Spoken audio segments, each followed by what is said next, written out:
Nafikiri hata wajumbe watakumbuka baadhi ya asasi zilizokuja mbele ya tume zilipenda sana makosa ya sexual offenses yasidhaminike, kusio na dhamana. Haya yanatoka kwenye nini? Kwenye jamii. Kuna mambo ya adhabu ya kifo, wote mnajua. Jamii bado nyingine naamini lazima tuwe na adhabu ya kifo. Kwa hiyo kuongezeka kwa makosa haya, ndugu yangu Barire, mengine yametokana na mikataba yetu. Kwanza mambo yanayotokea kwenye jamii. Mtakumbuka wakati tuna changamoto ya mauaji ya albino. Mtakumbuka vizuri tu. Na vita kubwa iliyopiganwa mpaka sasa madhara hayo sio kiasi hicho. Kwa hiyo kuna mambo yanakuja leo yana justify, lakini unaporudi kwenye sheria zetu, mara nyingi tumekuwa na mifumo ya kisheria ambayo mingine ni stable tu. Kwa mfano ukisoma kifungu cha 148(2) kinasema the amount of bail shall be determined by the gravity of the offense and the circumstances. Mazingira, ametendea uhalifu, bado huyu hata yuko kwenye koma, maana yake lazima itapingwa dhamana. Sasa yale makosa yaliongezwa kwenye kifungu cha 148(5) mengine ni zao la jamii yetu. Kilio, mnasikiliza wabunge wanajadili nini? Kuna wengine wanasema hao hasiwe kabisa, hao uawe kabisa. Lakini mengine ni mikataba yetu tumeridhia mikataba ya kimataifa. Kwa mfano rejimu ya makosa yote ya rushwa. Baada ya sisi kusaini mkataba ule wa United Nations Convention Against Corruption wa 2003, 2007 sheria yetu namba 11 ni zao la makubaliano yetu. Kwa hiyo kuna makosa yakaongezeka kwenye makosa ya uhujumu uchumi, ambayo ukichukua ile sheria yetu ya zamani ile ya uhujumu uchumi sura ya 200 kuanzia mwaka 85 kulikuwa na makosa machache tu, corrupt transaction basi. Kwa sasa mengine maana yake, lakini vile vile kwenye mifumo ya utakasiaji fedha, vile tuna terrorism na kadhalika. Sasa tume hii imefanya kazi kubwa, imesikiliza mambo mengi, imekutana na wanazuoni, imekutana na makundi yote. Ndio maana kati ya mapendekezo ambayo mnayaona, mojawapo ni kurejewa upya kwa sheria ya uhujumu uchumi na makosa ya kupanga, kwa nia ya kupunguza makosa ambayo hayadhaminiki. Very fundamental. Lakini pili, nafikiri tume imependekeza makosa ambayo yasidhaminike hayafiki hata 5. Ewe tajwa ni machache. Sasa kwa mfano kwenye sexual offenses, nafikiri ni haya yanahusisha ubakaji wa watoto ambao ni chini ya miaka 10. Kwa hiyo mimi nafikiri niungane na alichokisema Mheshimiwa Mwenyekiti kwamba kwa habari tume mpaka inapendekeza kuwe na sheria ya dhamana. Sheria mahususi ya dhamana ni maboresho makubwa ambayo tumekuwa nayo, kwa sababu baada ya kesi ya Daudi Pete ndugu yangu Barire ambayo ilikuwa inarekebisha sheria namba 27 mwaka 91, yakaja mabadiliko. Tukafika mahala baada ya kuona kuna ombo la practice. Zamani nilikuwa natumia affidavit kupinga dhamana. CPA ikarekebishwa, ikaongeza kifungu cha 392 kifungu kidogo cha A, ambacho lengo lake mtu mwenye kutaka kupinga dhamana yeye ndio aje na maombi mahususi upande wa pili uweze kwa ile makosa ambayo yanadhaminika lakini dhamana inapingwa. Kwa mwelekeo wa sasa, ukiangalia ujazo wa magereza yetu, twende by statistics, mwaka 2007 magereza yetu kwa siku average ya mafungulio ilikuwa wahalifu 47,000. Mwaka 2009 wakafika 45. mwaka 2010 ikashuka mpaka 37. Lakini tunapoongea leo tuko kwenye 33, 32. Na wakati huo tuko kwenye 47, idadi ya mahabusu ilikuwa mara nyingi 26,000, wafungwa 21,000. Kwa hiyo na mpaka ilifanyika survey yakajulikana ni magereza mawili tu ambayo ilikuwa kila siku yani ile ujazo wake ulikuwa unashangaza. Ilikuwa gereza la Tarime na gereza la Kahama. To the contrary, survey iliyofanyika magereza ya kusini, mojawapo ni mkoa wa Lindi, tukakuta zaidi ya mahabusu wengi walio mle makosa yanadhaminika, ila wao wanafurahia kuwa ndani. Zikaja sababu za kiuchumi kwamba kula unajua magereza pamoja na shida iliyopo, kuna uhakika wa kula mlo mmoja, uhakika kwa sasa wa kuangalia TV, uhakika wa kulala. Sisi tulikagua magereza tangu miaka 90. Kuna kipindi ilikuwa nakuta wote wana upere, mtondoo. Lakini leo warau kuna maji kwenye vyoo, kuna magodoro na baadhi kuna vitanda. Hili kwa sababu nyinyi ni jukwaa, mnaweza mkaendelea vile vile kwa mnafanya tafiti. Kwa hiyo unapofuatilia ule ujazo utakuta sababu kuna wale ambao wamo. Lakini sasa hiyo sio hoja. Hoja msingi nasema tume imesema sasa kusiwe na kisingizio, kufanyiwe marejeo ili makosa ambayo kama kwa mujibu wa sheria yasidhaminike. Sasa kwa mfano uhaini, kwa sababu kwa principles za kriminolojia dhamana ni tendo la uhakika wa huyo anayeshtakiwa kuja mahakamani. Ana kesi ya uhaini, atakuja. Kwa hiyo watabaki wale wachache ambao sheria lazima iseme hawa. Lakini inapo tume imesema kuwe na ukomo wa muda upelelezi hata kwa makosa ambayo hadhaminiki. Lakini 3, tume imesema wale ambao kwa sababu moja au nyingine hawatazingatia misingi hii wachukuliwe hatua, maana yake wapelelezi na waendesha mashtaka. Kwa hiyo ninaamini utekelezaji unaofuata na sisi tutajipima, si bado tupo. Tuombe Mungu miaka michache, kwa sababu kama ni siku nyingine hata kwenye jukwaa jingine tunaweza tukaeleza tumetoka wapi kama nchi na tuko wapi. Lakini bado hatujafika kula ambako tunataka kufika. Sasa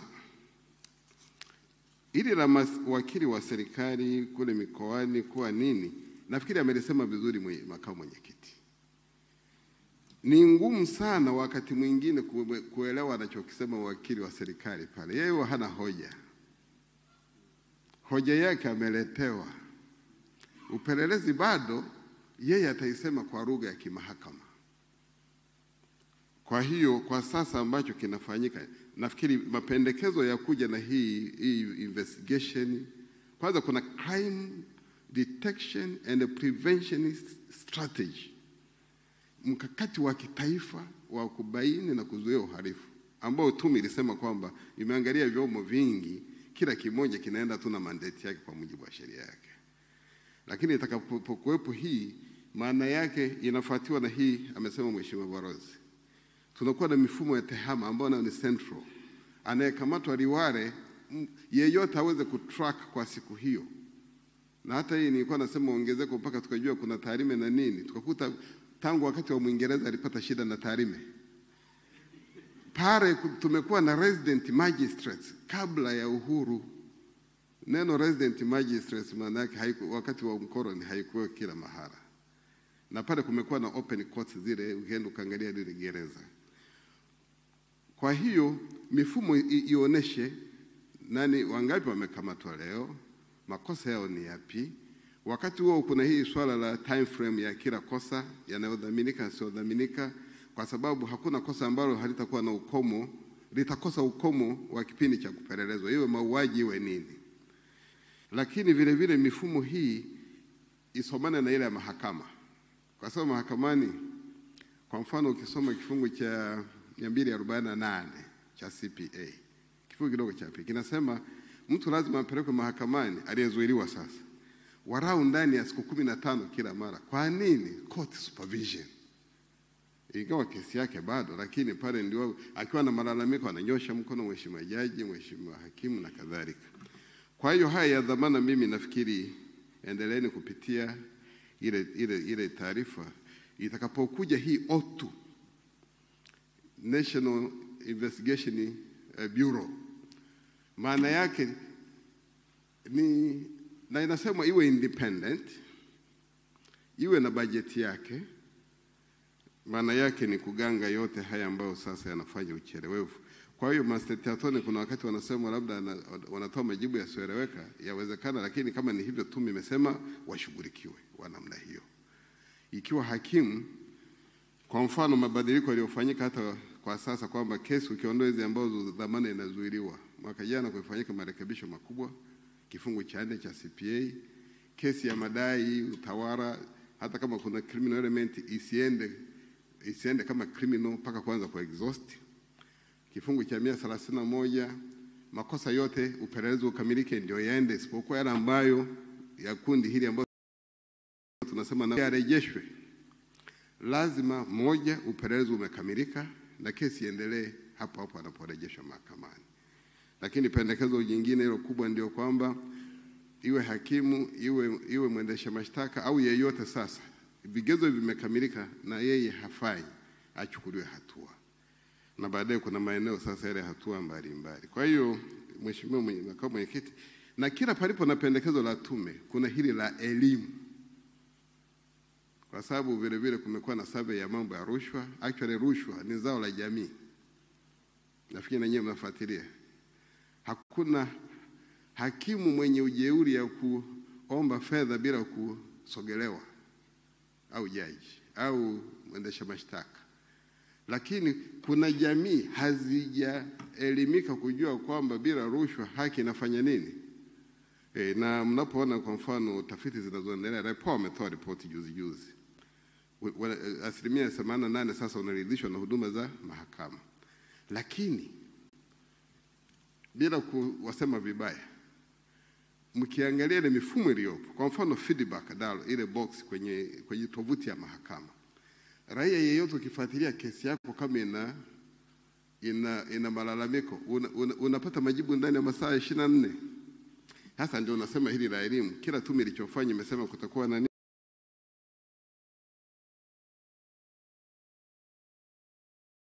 nini, kutakuwa na elimu. Kwa hiyo nafikiri mheshimiwa mwenyekiti, makamu mwenyekiti, ile la ndugu yetu Barire, mimi nimelichukua na nimelikumbusha safari tuliyopiga, lakini bado abuses hizi ndio ambazo nafikiri ni wajibu tume imeshabaini na itaendelea kuzishughulikia. Nafikiri wenzangu, lakini ile O2 mlielewe kwa dhati.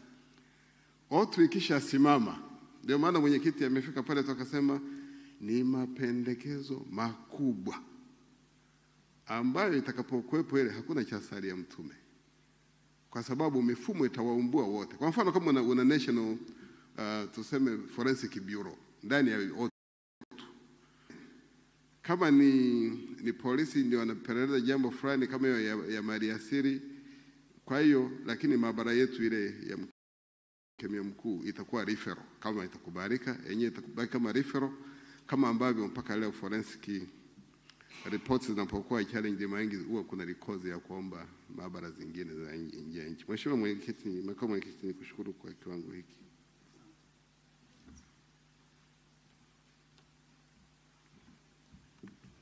Na mimi naomba kuongezea kidogo pale walikoishia wenzangu waliotangulia.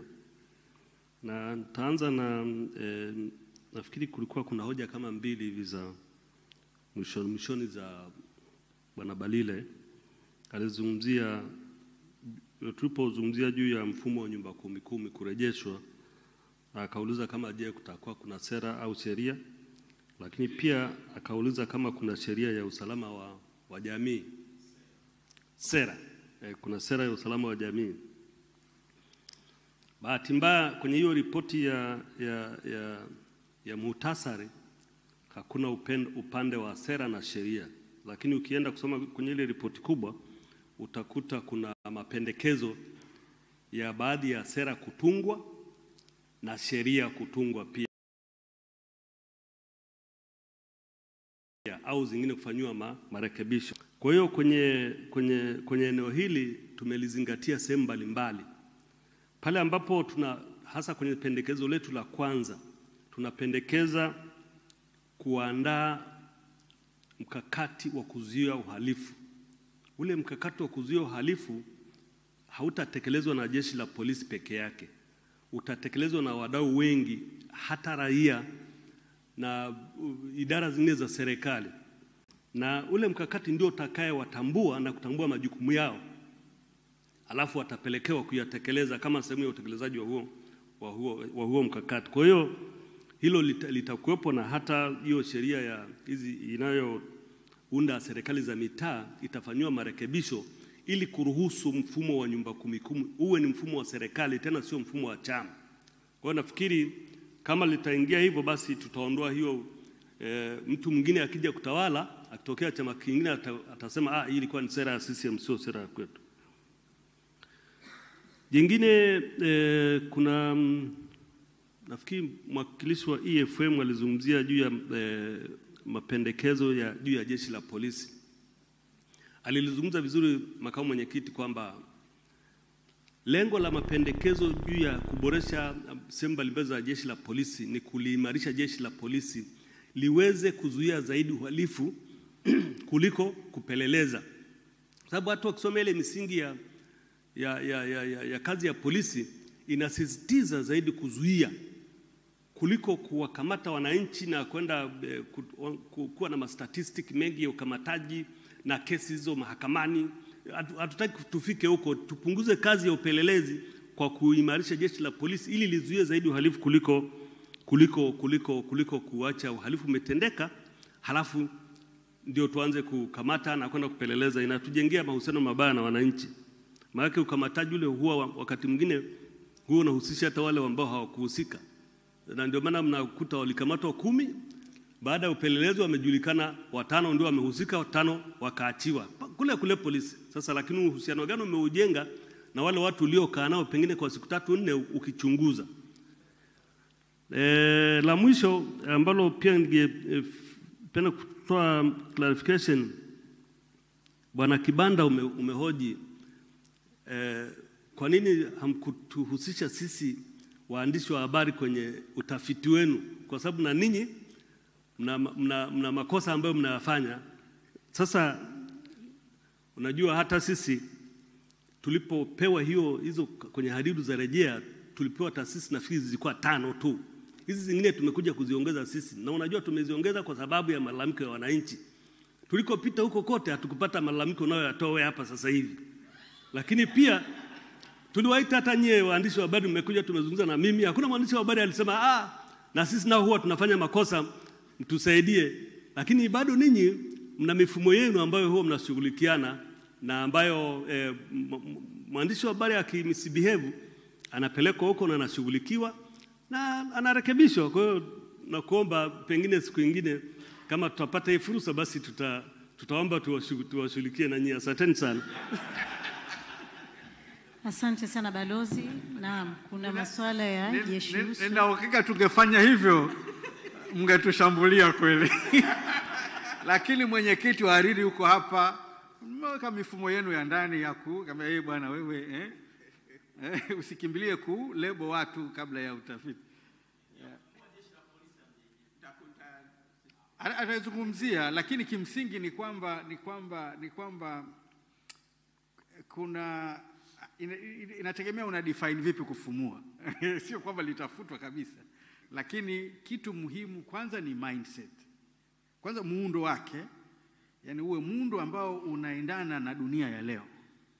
Unajua muundo wake mwingine huu kama tangu mkoloni, lakini muundo unaoendana na dunia ya leo na aina ya uhalifu unayoshughulika nao. Kwa mfano ukisema itoke hiyo OTU hiyo National Bureau of Investigation, kwamba ile sasa itakuwa na utaalamu wa kudili na makosa ya sasa. huko tuliambiwa kwamba nyie, unajua wapelelezi wenu ni kama mnapanda kwenye gorofa, wahalifu wanapanda na elevator na lifti, nyie mnapanda kwa ngazi. Sasa hiyo katika haya marekebisho ndio ikianzishwa iwe na chuo cha kisasa world class ambacho kina speciality ya kila aina ya makosa mapya yaliyopo, na wana recruit watu wenye uwezo, wenye utaalamu, wana budget za kutosha, wana maabara kama walivyosema hapa, maabara ya kutosha, kwamba wanaweza wakachunguza, na kwa hiyo wakifika mahakamani kesi, nimeambiwa mimi kwamba whether kesi unashinda au hushindi, we republic inategemea the first few hours za uchunguzi. Sasa lazima wale wanaochunguza kule wawe na uwezo wa kucollect ushahidi ambao utasimama mahakamani. Kwa hiyo ni mifumo na polisi wenyewe kuwa na mindset ya namna hiyo, kwamba they are more of a service except when they have to deal with this, ambapo na yenyewe inawekewa utaratibu mzuri. Lakini mwenzangu azungumzie pia utekelezaji na kufafanua zaidi. Asante sana Mheshimiwa Makamu Mwenyekiti, na mimi pia kwa kuwa nazungumza kwa mara ya kwanza nichukue nafasi hii kuwashukuru nyinyi kama wanahabari. Mna jukumu kubwa sana. Wengi wenu mmezungumzia swala la elimu. Nadhani kupitia kwenu, kama tutatoa taarifa za uhakika, swala ambalo ulikuwa unalizungumzia, nadhani tutasaidia jamii na tutaleta haki kwa wananchi. Ukiangalia malalamiko yaliyotolewa na wananchi, lakini pia na hata viongozi, na ukiangalia mapendekezo ambayo tume imetoa, unaweza ukayagawanya kwa maeneo matatu. Eneo la kwanza ni kwamba sheria hazizingatiwi. Kwa hiyo hata mwandishi mmoja hapa nazungumzia kwamba tuwe na sheria mama. Sasa kama sheria tulionayo haizingatiwi, tuendelee kutunga sheria tu? Na viongozi wanaweza wakasaidia kwa kutii sheria, wakawa ni mfano kwa jamii. Sasa wakati kiongozi hatii sheria, huyo kiongozi anategemea raia atii sheria, inakuwa ni vigumu. Kwa hiyo nadhani mnanielewa nyinyi kama waandishi wa habari. Kiongozi mzuri ni yule anaye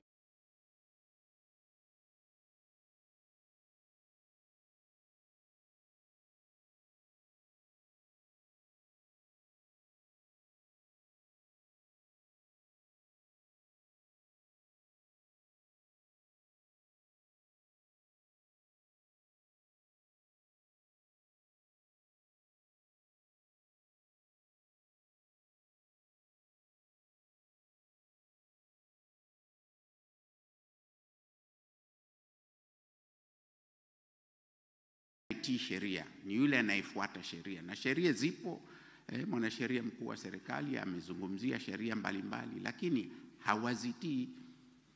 Kuna mmoja wenu aliuliza, je, mliongea na wakuu wa wilaya, mliongea na wakuu wa mikoa?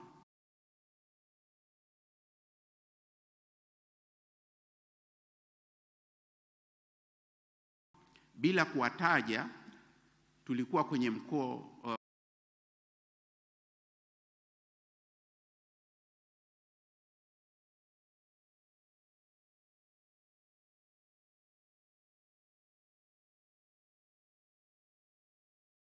mkoa mmoja.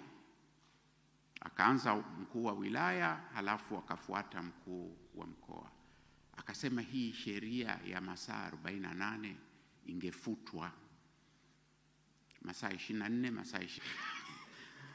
Mmesikia hiyo? Huyo ni mkuu wa mkoa anasema hivyo. Bahati nzuri tulikuwa na mwanasheria katika timu yetu tuliyokuwa katika mkoa huo, akaeleza kwa kirefu sheria inavyosema, masharti ya mkuu wa mkoa. Akasema asante sana, tumepata elimu, sasa tutazingatia.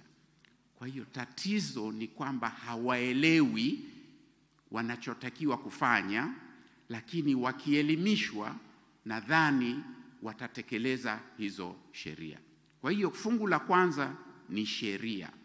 Hatutii sheria, tusaidiane kuelimisha wote, wananchi na viongozi, ili waweze kutii sheria. Eneo la pili ni kwamba haki haitendeki au haionekani kutendeka. Wananchi wanalalamika sana kwamba haki haitendeki. Sasa ukiangalia mapendekezo ya tume yanazungumzia vipi haki itendeke. Kwa hiyo hilo ni eneo la pili. Eneo la tatu ni kwamba wananchi wanalalamika hawapati huduma stahiki. Na ukiangalia mapendekezo ya tume ni kwamba vipi tufanye ili huduma ziweze kupatikana. Mheshimiwa, mwananchi akiwa na shida, akaenda kituo cha polisi, akaenda mahakamani, akaenda kokote kule, apate huduma. Kwa hiyo hayo maeneo matatu nadhani tujaribu kuyazingatia: kutii sheria, kutenda haki na kutoa huduma. Yaani ni muhimu sana tukazingatia hayo. Wengi mmezungumzia swala la polisi na kulifumua na nini. Nitazungumzia utekelezaji baadaye kidogo, lakini katika mapendekezo yetu tume imependekeza kwamba kuwe na chombo huru ambacho kitasimamia utekelezaji wa majukumu ya polisi, na kwamba chombo hicho kitatoa ripoti ambayo itakwenda kwa katibu mkuu kiongozi na kwa rais. Kwa hiyo mapendekezo yapo. Nadhani mmeona muhtasari, na kama wenzangu walivyosema, kuna ile ripoti ambayo ni kubwa. Kuna details nyingi sana mle ambazo tutaziona. Sasa kwenye utekelezaji tume tuliagizwa Jumamosi iliyopita, haijapita wiki, tuliagizwa kwamba tujipange katika makundi ili tuweze kuendelea haraka sana, tuweze kutekeleza haraka sana. Kwa hiyo tayari mwenyekiti na makamu wa mwenyekiti wameunda hayo makundi. Kutakuwa na kundi ambalo litashughulikia hizo mambo ya crime prevention strategy nini etc. Kutakuwa na kundi ambalo litashughulikia mambo ya sheria zipi ziboreshwe, sheria zipi zitungwe, kwa sababu tulipata mapendekezo na tayari tuna orodha ndefu sana ya hizo sheria. Na nia yetu kama tume ni kwamba haya magrupu mawili yaanze hiyo kazi, na yameanza sasa hivi, ili kuja kufikia Septemba wawe wamekamilisha hilo zoezi. Kwa nini nazungumzia Septemba? Kwa sababu kundi jingine la tatu litashughulikia ule mfumo ambao makamu mwenyekiti ameuzungumzia, mfumo wa utekelezaji. Huo mfumo wa utekelezaji ambao tumependekeza utakuwa na nguzo tatu. Nguzo ya kwanza ni kuamua vipaumbele.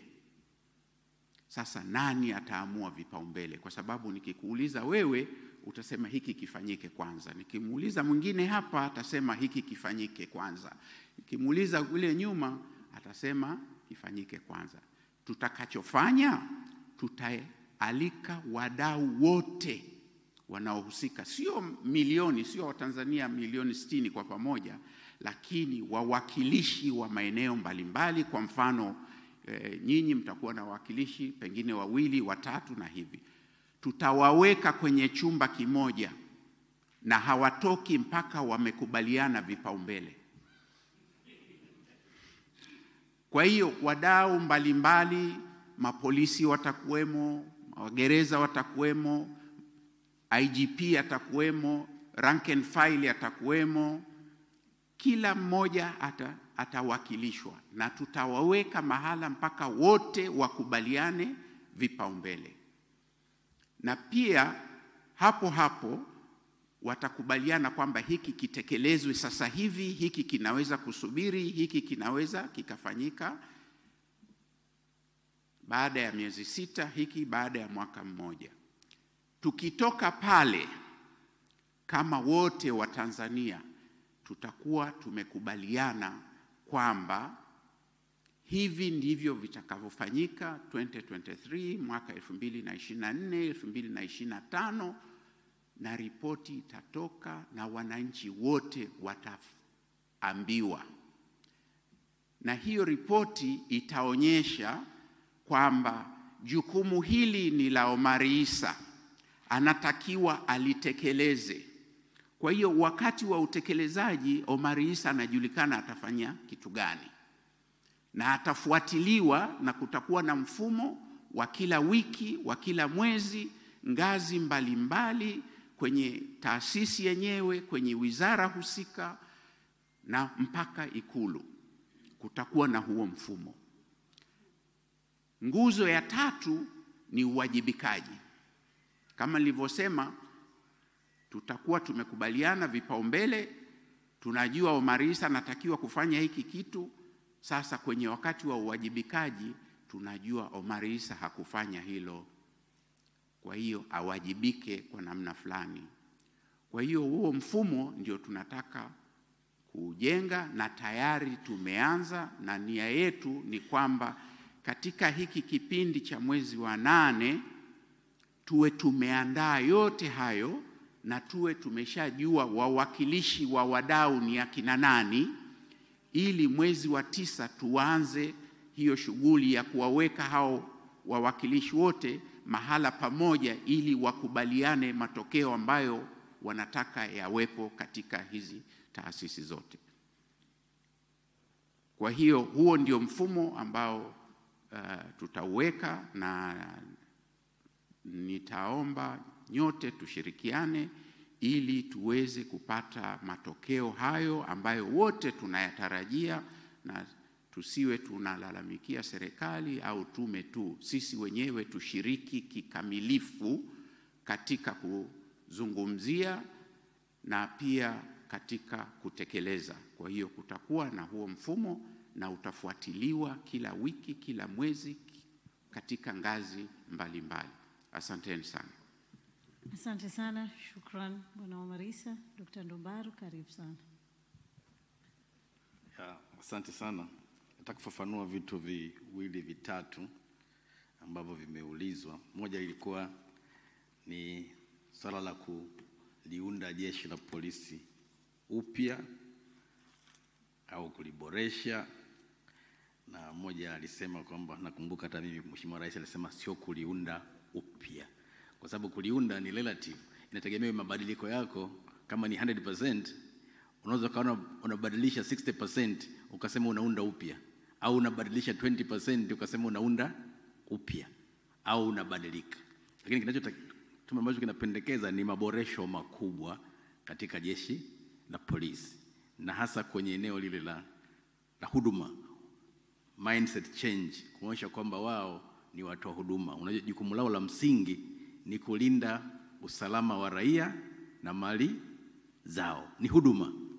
Kwa hivyo mabadiliko yatakayofanyika ni katika eneo, lakini maboresho ni makubwa. Kama walivyosema wenzangu, ukiondoa ile eneo la upelelezi likaenda kwenye hiyo taasisi nyingine, wanabaki na majukumu hayo ya msingi ambayo yanalenga kulinda raia na mali zao.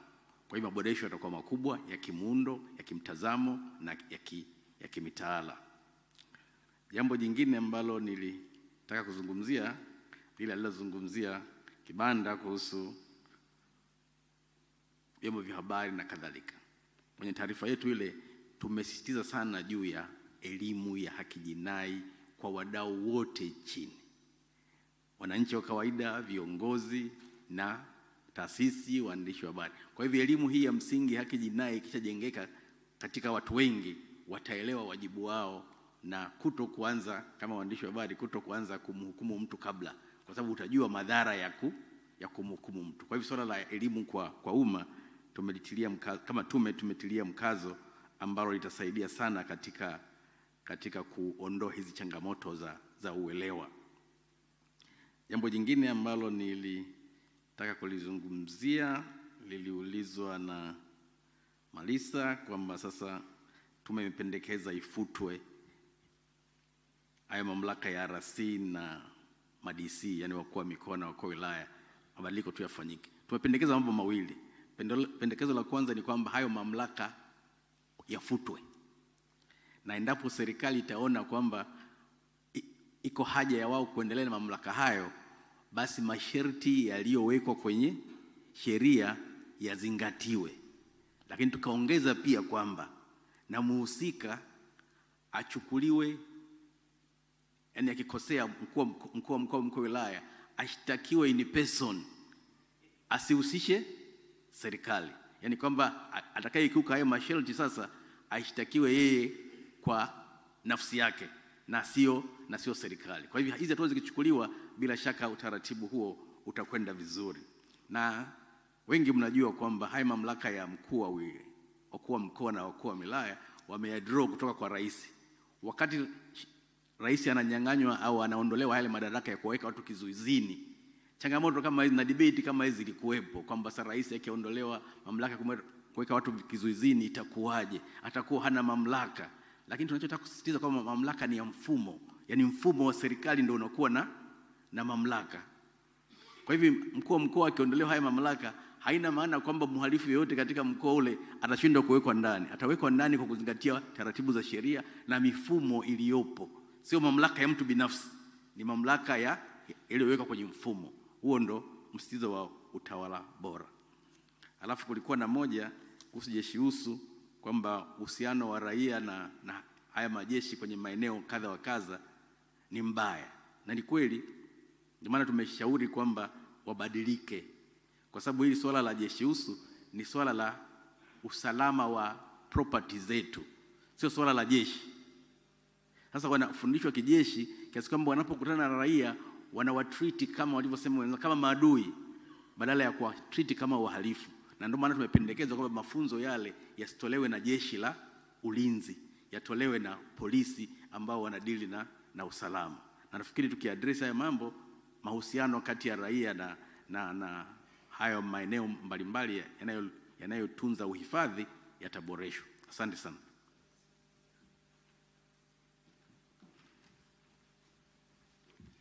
Asante sana Dr. Ndubaru na wote ambao mmejibu hoja. Najua mikono ni mingi, tujitahidi maswali yasiwe mengi sana, maana muda naona tupa mkono. Huenda tukaongeza muda kidogo, lakini itategemea. Mara mwisho tulikuwa upande huu. Haya, tuchukue mmoja upande huu.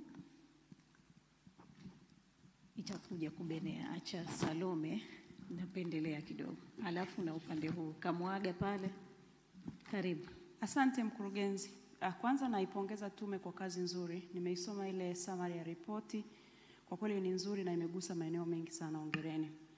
Nianze na mapendekezo yangu mimi kama Mtanzania. Namba moja, ningependa hii ripoti kama ingewezekana itengenezwe katika kitabu kidogo sana cha kufika ngazi ya kitongoji. Na ikiwezekana katika vile vikao vya vitongoji iwe ni moja ya ajenda, hata kubandikwa kwenye mbao za matangazo mpaka kwenye ngazi ya kata. Lakini nimependekeza sana eneo la tehama. Ningependekeza kama ingewezekana kuwe na muundo wa SMS. Tunapokea message kutoka kwenye hizi kampuni za simu. Wakati mwingine mimi natafsiri kwamba nyingine hazina msingi. Basi message za msingi kama hizi unaweza kufanyika utaratibu wa kutumia tehama zikawafikia wananchi moja kwa moja. Lakini pia kuwe na application kama inawezekana iwe na haya material yote, ili Mtanzania akiwa na ile application kwenye simu yake moja kwa moja anasoma hii ripoti na anaweza kuelewa yaliyopo. Sasa nije kwenye maswali yangu. Moja ya mapendekezo nimesoma kwenye ile summary, nimependekeza kuwa na namba 1 ya utambulisho. Tuliwahi kuwa na mfumo wa NIDA. Tukaelezwa kwamba NIDA ndio linakuwa suluhisho kwa sababu mifumo itasomana. Lakini bahati mbaya tumeona haikufanya vizuri. Lakini pia usajili wa line za simu tuliambiwa utafanya vizuri na wenyewe haukujafanya vizuri katika maeneo mbalimbali. Sasa hii namba 1 kwa mifumo yetu ya nchi na teknolojia ya nchi yetu tutaimudu? Nyie kama tume mlivyopita huko maeneo ya vijijini, huko vitongojini kabisa, inawezekana? Swala jingine ni swala la DC na rasizi. Mlitolea mfano wa DC wa Siha, aliyekuwa DC wa Siha, na gharama ambayo serikali imeingia ya milioni 90 kwa yule mwananchi aliyekuwa ameshtakiwa, amekamatwa. Sasa ni makosa mangapi kama haya mlikutana nayo kwa idadi na ambayo serikali, hasara ambayo serikali imeipata? Na mwisho kabisa, kwenye ripoti yenu nimeona mmezungumzia swala la kikokotoo na maslahi ya polisi.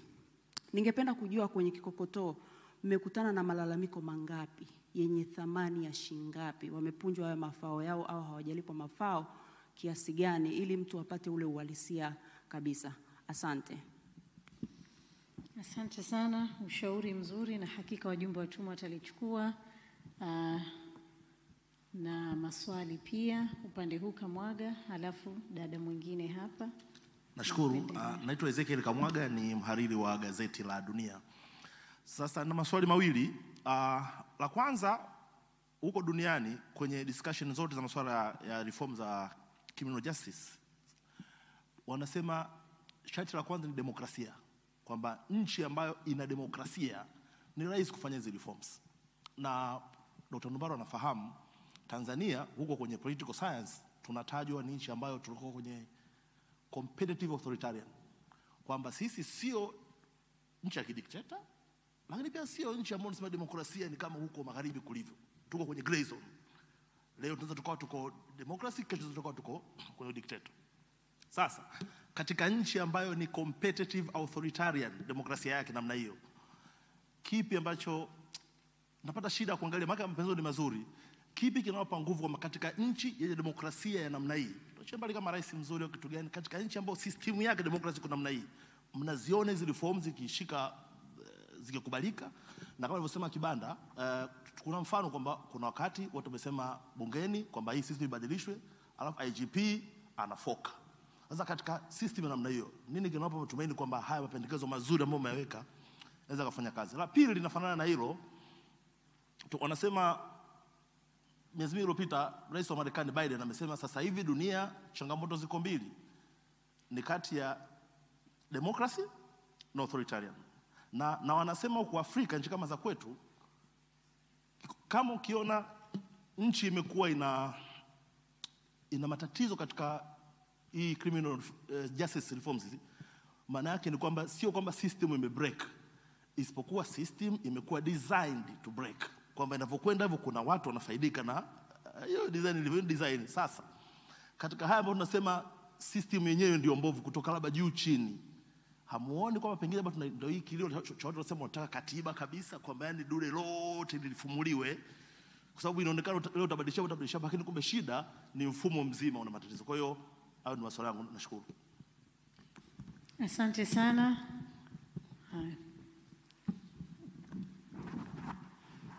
Asante. Naitwa Esther Amandu Sizelamula, ni kaimu mhariri mkuu Channel 10 na pia ni mwanachama wa jukwaa la Wahariri Tanzania TEF. Kwanza natoa pongezi nyingi sana kwa Mheshimiwa Rais wa Jamhuri ya Muungano wa Tanzania Daktari Samia Suluhu Hassan kwa jitihada zake za kutambua umuhimu wa kusaidia kero za wananchi. Na ni ukweli usiopingika kwamba ipo haja ya makusudi ya kuboresha hizi taasisi za haki jinai. Sasa kabla ya swali, naomba nitoe ombi kwamba mmezungumzia sisi wanahabari kuendelea kutoa elimu kwa jamii kuhusiana na masuala haya muhimu. Sisi Channel 10 kupitia mkurugenzi wangu Bwana Shabani Kisu, tuko mstari wa mbele katika kuhakikisha kwamba tunawaalika tume, wajumbe wote kwa nafasi tofauti tofauti, kwamba tutakapowahitaji katika vipindi vyetu basi muwe tayari kuitikia. Tuna kipindi Baragumu Live ambayo tunatoa fursa ya kutoa elimu zaidi kwa wananchi kuhusiana na masuala mbalimbali likiwemo swala hili la haki jinai. Sasa nina maswali mawili. Moja kuhusiana na kubaini na kuzuia uhalifu, na lingine kuhusiana na makubaliano ya kukiri kosa au makosa ya jinai. Kwenye hili swala la kubaini na kuzuia uhalifu, tumeona mapendekezo ambayo tumemetoa kuhusiana na elimu kwa wananchi kuhusiana na kutambua umuhimu wa namna kuzuia uhalifu, lakini pia mmependekeza kwamba serikali ishirikiane na sekta binafsi katika matumizi ya CCTV kamera. Sasa swali ni kwamba ni utaratibu gani ambao utatumika katika matumizi haya ya CCTV kamera, kwa sababu tumeona uhalifu unatokea mahali mbalimbali, sehemu mbalimbali na wakati tofauti tofauti. Na tumeona katika baadhi ya nchi nyingi duniani zinatumia utaratibu huu wa CCTV kamera. Sasa nchi yetu imejipanga vipi? Mbali ya kutumia sekta binafsi, imejipanga vipi hasa kutokana na kwamba uhalifu mwingi umekuwa ukitokea katika maeneo ambayo hakuna miundombinu ya CCTV kamera, na kila kukicha matukio yamekuwa yakiibuka. Ni utaratibu gani au umejipanga vipi katika matumizi hayo? Lakini swala la makubaliano ya kukiri kosa, tumeona mapendekezo pia ambayo mmetoa kuhusiana na utaratibu huu ambao wa kesi za jinai, kwamba utaratibu wa kumaliza kesi za jinai mahakamani kwa njia ya makubaliano kati ya mshtakiwa pamoja na mahakama inapotekeleza jukumu hilo. Sasa wasiwasi wangu, na nyinyi mmeonesha pia kwamba kuna swala lile la kulazimishwa mshitakiwa kushinikizwa kukiri kosa. Anaweza akakiri kosa ambalo hajalitenda. Madhara yake ni nini? Kwa sababu mmesema kwamba katika mapendekezo yenu mmesema kwamba kuundwe kwa timu maalumu ya kuchunguza utata katika baadhi ya mali, kwa mfano zilizotaifishwa katika utaratibu wa vikosi kazi na mashauri ya kukiri kosa. Sasa je, katika baadhi ya mali ambazo zimeshataifishwa na ikabainika kwamba mshtakiwa alishinikizwa katika kukubali kukiri kosa, je, mali zitarudishwa au utaratibu gani utatumika? Asante sana. Asante sana. Upande huu hapo. Haya, nitajaribu kuchukua yote kama nitaweza, halafu yakishajibiwa ndo basi. Asante, naitwa Michael Noel, natokea Star TV na Radio Free Africa. Nimepitia muktasari wa mapendekezo ya tume hasa katika eneo la dhamana 2.7. Nimejaribu kufuatilia, lakini kwa namna ambavyo nimesoma, tume nasema kwamba kuna mashauri pale ambayo imependekeza yawe na dhamana, lakini pia ikagusiwa kwamba mahabusu wameongezeka. Ukitaka kufanya tathmini ya sababu ya mahabusu na katika utaratibu wa dhamana, wananchi wengi wanakosa dhamana kwa sababu ya zile masharti. Kwa mimi napendekeza kama makosa yote ambayo tumesema yawe na dhamana, basi tuangalie na yale masharti. Kwa sababu ukienda sasa hivi kwenye mahakama nyingi hasa za wilaya, ukitaka kupata dhamana unaambiwa aje mdhamini wako awe mtumishi wa serikali. Sasa wananchi wengi unakuta wengine hawana ndugu ambao ni watumishi serikalini. Na ukienda mahakamani sasa, kuna watu wanashinda pale nje pale. Wao wana vitambulisho, ni watumishi. Kwa hiyo kazi yao ni kufanya biashara. Unakuja na fomu na kujazia. Kwa hiyo nafikiri kama tutasema makosa yote yawe na dhamana, lakini pia masharti tuangalie namna ya kuyaboresha. Kama mtu anapaswa kuwa na haki ya kudhaminiwa, adhaminiwe kusiwe na masharti magumu ambayo yatafanya akose dhamana. Lakini pia katika swala la upelelezi na uchunguzi, kuna wakati nilikuwa nikijiuliza, labda pengine hakuna sheria ambayo inaelekeza kwamba ni makosa gani ambayo mtu anatakiwa apelelezwe hasa nyumbani kwake ama ofisini na sehemu nyingine. Kwa sababu unaweza kukuta mtu katoa kauli za kukashifu au za kichochezi, akashtakiwa kwa kosa la uchochezi, lakini unakuta ofisini watu wanaenda kukaguliwa kwenye mafaili nyumbani kwake. Sasa nafikiri, sijajua tume hapo mmependekezaje kwenye hicho kipengele kwamba ni makosa gani ambayo pengine yanapaswa kufanya inspectation za namna hii. Lakini kuna siku pia swala la tatu, kuna siku niliongea na watu wa mahakama. Nikauliza kwa nini hukumu, baadhi ya hukumu utekelezaji wake hauonekani. Wananchi wanaweza kuwa na shauri mahakamani alafu hukumu ikatolewa, labda hii nyumba akakabidhiwa mwananchi fulani mfano, alafu nakuta baadaye yule aliyeshindwa anaenda anavunja. Sasa nikauliza mahakama, kwa nini hizi hukumu utekelezaji wake hauonekani na wananchi wanalalamika? Watu wa mahakama wakanambia, sisi kazi yetu ni kuhukumu, kwa utekelezaji wa hicho ambacho kinaendelea kufanyika huko mtaani sio jukumu letu. Sasa sijajua tume hilo mnaweza mkaliwekaje. Nafikiri kungekuwa na sheria ambayo inaelekeza baada ya hukumu mahakamani utekelezaji wake unasimamiwaje. Asante. Asante sana. Nashukuru sana. Kwa sasa naomba tupunguze kidogo, manake muda kweli umetutupa mkono. Amenyosha muda mrefu sana. Nakushukuru kwa kuniona. Mheshimiwa Mwenyekiti, makamu mwenyekiti, mimi naitwa Said Kubenea. Mimi maswali yangu mawili tu, lakini na mambo kama matatu. Moja, mmezungumza juu ya mamlaka ya wakuu wa wilaya, jinsi walivyoenda huko wakakamata watu, na mnapendekeza ambao sitaki kurudia, Dr. Nubalo ameeleza. Sasa hamuoni haja ya wale watu hata kama hawakufungua kesi mahakamani, wale walioathirika na maamri hayo haramu ya wakuu wa wilaya na wakuu wa mikoa wakalipwa fidia kidogo? La pili, kwa mujibu wa sheria za nchi yetu, huwezi kuanzisha mahabusu bila ya kuwa na sheria iliyotungwa na bunge. Chombo chochote kinaruhusiwa kuanzisha mahabusu au kinaanzisha mahabusu kwa sheria iliyotungwa na bunge. Lakini nilisikia kwenye ripoti yenu mkisema kuna mahabusu, watu waliwekwa mahabusu zisizojulikana. Sasa hao waliowekwa mahabusu zisizojulikana hawawezi kulipwa fidia kwa kuwekwa mahabusu ambazo hazipo kwa mujibu wa sheria?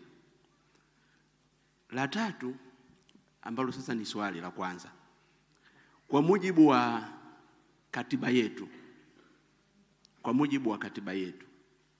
rais ndiye anayeteua jaji mkuu, ndiye anayeteua jaji kiongozi, ndiye anayeteua yule anaitwa mtendaji mkuu wa mahakama, ndiye anayeteua wasajili wa mahakama, ndiye anayeteua mkurugenzi wa mashtaka, ndiye anayeteua mkuu wa jeshi la polisi, ndiye anayeteua DCI, rais wa nchi. Na ukija kwenye huo mfumo sasa, wananchi wanasema kama rais anayeteua jaji mkuu na anayeteua mifumo yote ya mahakama, anayeteua mifumo yote ya polisi, anayeshtaki sasa ni serikali. Kwa hiyo serikali ndio inashtaki, serikali ndio inapeleleza, serikali ndio inahukumu, serikali ndio inakuhudumia kule gerezani. Nyinyi kwa uzoefu wenu na wengine mmekuwa huko kwenye polisi, hamuoni kwamba kuna haja sasa ya wakuu wa vyombo hivi kuthibitishwa na bunge ili kuweka uwiano wa kutenganisha serikali, mahakama na waendesha mashtaka? Kama tumefikia hatua leo, ikitokea bahati mbaya makamu wa rais akawa sio yule aliyeenda kupigiwa kura, anaenda kuidhinishwa na bunge, waziri mkuu anaidhinishwa na bunge, kwa nini hawa wadogo hawa majaji vyombo hivi vingine navyo visidhinishwe na bunge? Ni hayo.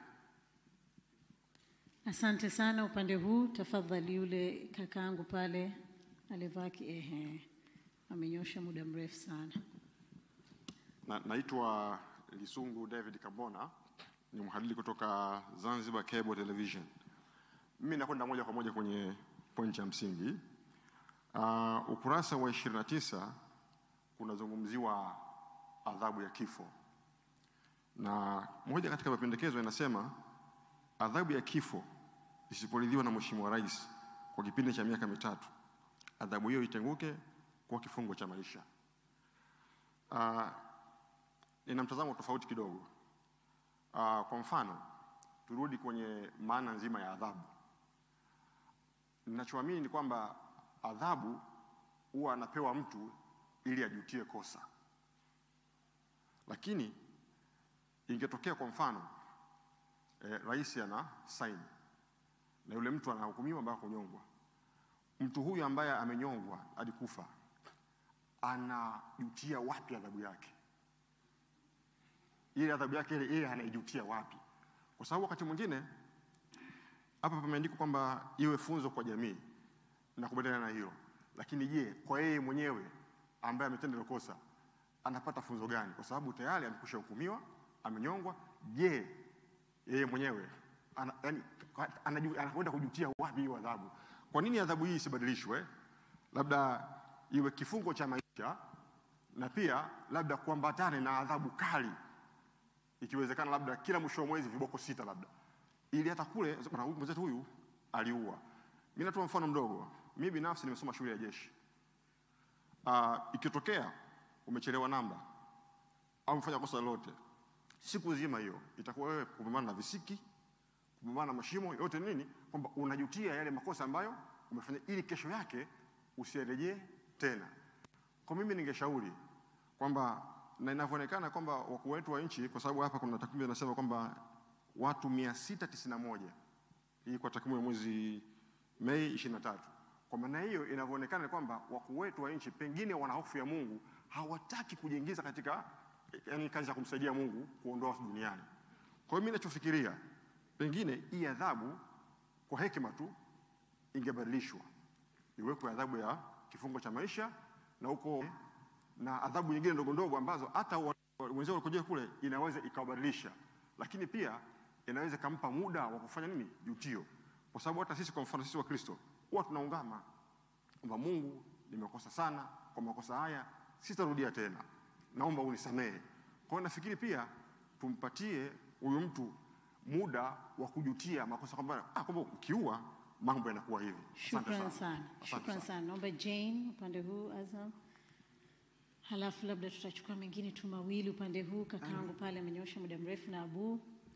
Asante sana kwa kunipa nafasi hii, kwa sababu swali langu lilikuwa kwenye hiyo adhabu ya kifo. Kwa hiyo alipomaliza nikasema ngoja niongezee hapo. Labda tu ningeomba tume itueleze kwa nini walifikia hiyo miaka 3 badala ya kuifuta kabisa.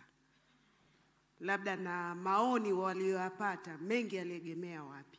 Kwa sababu tunafahamu hivi sasa kulikuwa kuna kampeni ya kufuta kabisa hiyo adhabu.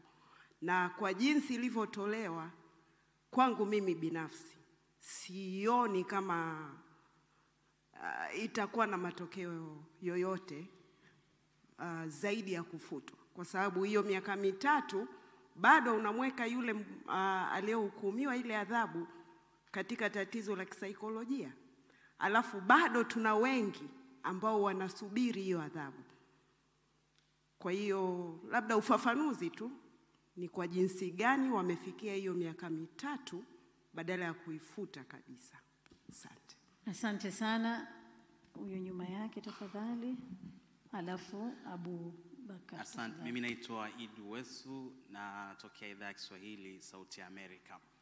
Swali langu aliuliza vizuri kubenea, lakini sehemu nyingine tu ndogo ya kuongezea ni kwamba kutokana na huo mfumo wa uteuzi wa hawa wanaosimamia vyombo hivi vya utoaji haki, jaji kiongozi, DPP, pengine katika kufanya kazi yenu ya kukusanya mapendekezo, mmeona ni kwa kiwango gani, kutokana na kwamba hawa watu wanateuliwa na rais, imeathiri ule mfumo wa utoaji haki? Mathalan katika hizi kesi za kisiasa ambazo kwa sehemu kubwa zinabeba taswira kubwa ya nchi na kutazamwa na watu wengi. Inawezekana ni kesi chache lakini zinajulikana sana. Pengine mmegundua huu mfumo una athari zipi na mapendekezo yenu ni yapi? Asante. Shukran sana. Abu tafadhali. Asante. Jina langu ni Abu Bakari Liongo kutoka Moonlight. Sio naitwa, nataka niwakumbushe, ukiitwa waenda. Hiyo ni haki jinai ya lugha ya Kiswahili.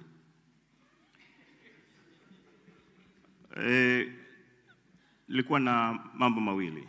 La kwanza, sijui malalamiko mmeyapata ya wananchi katika sekta ya usalama barabarani kuhusiana na masuala ya misafara ya viongozi. Kuna muda gani hivi wa barabara kufungwa kabla ya msafara kupita? Kwa sababu hiyo imekuwa ni kero. Lakini ni aina gani ya viongozi ambao wanastahili kuongozwa na vimulimuli na kufungwa barabara? Kwa sababu tumekuwa tukishuhudia hata viongozi kuanzia mawaziri wakuu wa mikoa misafara. Kwa hiyo imekuwa ni kero sana kwa wananchi ambao wanakaa kwenye mabasi muda mrefu kusubiri msafara upite. Lengine ni kuhusiana na haki ya kupata taarifa za ndugu ambao wamekamatwa. Mfano, kuna mama mmoja yuko Temeke Posta pale, anaitwa Hidaya Mtambuzi. Kila akienda katika kituo cha polisi Central anaambiwa subiri utapewa taarifa. Hajui majaliwa ya mtoto wake pekee wa kiume. Asante. Asante sana Abu. Swali Ali hapo. Naomba, nadhani hilo litakuwa la mwisho, umoja yule nyuma basi. Mimi naitwa Saleh Ali, natokea Global TV na Global Radio. Mimi nitaka nizungumzie swala la dhamana. Ukiangalia kwenye ripoti, swala hili limezungumziwa zaidi kwenye yale makosa makubwa, patikanaji wa dhamana, kwamba hayawe na dhamana au hayana. Lakini kwa wananchi wa kawaida, dhamana inatumika kama adhabu, kwa sababu watu wengi sana hata katika makosa ya kawaida tu hawapati dhamana, na dhamana inatumika kwa baadhi ya taasisi kama vile kukomoa. Kwa hiyo nilitaka nijue kwa sababu gani, kama maoni haya mliyapata, mmewafikia wale watu wa chini kabisa ambao wangeweza kuwapa kuhusiana na dhamana, namna ambavyo imekuwa ikitumika kama mateso kwa wananchi. Lakini niongeza kidogo tu, wenzangu wamesema na sisi tuingizwe pale kwa sababu tumekuwa tukikosea. Lakini nafikiri wamesahau pia tumekuwa tukikosewa sana kwenye utendaji wetu sisi. Kwa mtu kama mimi mtendaji, vijana wangu wanapata shida sana wanapokwenda mtaani. Mara kadha wa kadha tumekuwa tukipokonywa vifaa au tukishikiliwa, lakini kwa makosa ambayo unayaona kabisa sio ya kwetu. Sasa hili swala nafikiri wakati mwingine tunaweza tukasema ni kwenye elimu. Na nyongeza, nilikuwa nasema hivi, mimi naamini nimezungumzia swala la elimu. Elimu, ukiangalia jamii na hao wanaosimamia utekelezaji wa sheria, tayari kama kuna chuki. Na mara nyingi nimekuwa nikijiuliza kwamba kwa nini kusiwe kuna hiyo elimu ya kusogeza ukaribu, ili mtu asimuone polisi ni kama adui. Anapotokea polisi, wewe ujione uko salama baada ya kupata ule wasiwasi. Kwa sababu gani? Hata ukiangalia askari polisi, nimekuwa nikijiuliza kwamba hata ukiona magari yao tu yanatisha, kwamba wale watendaji wa polisi lazima, kwa nini magari yao yawe mabaya? Kwa nini yasiwe ukiona gari la polisi ujione salama, baadaye ukiona gari la polisi upate wasiwasi? Kwa hiyo nilikuwa nafikiri kwenye swala la elimu, kuisogeza watendaji ambao wanasimamia utekelezaji wa sheria, tuwasogeze karibu kwa masuala ya elimu ambayo yanawavuta pamoja kwa karibu na jamii. Asante sana. Asante sana. Naomba umpe wa nyuma yako hapo. Na mimi jina langu naitwa Azizi Kindamba, natokea Clouds Media. Kwenye mapendekezo ya tume uliibuka swala la utitiri wa vyombo ambavyo vinasimamia usalama wa barabarani.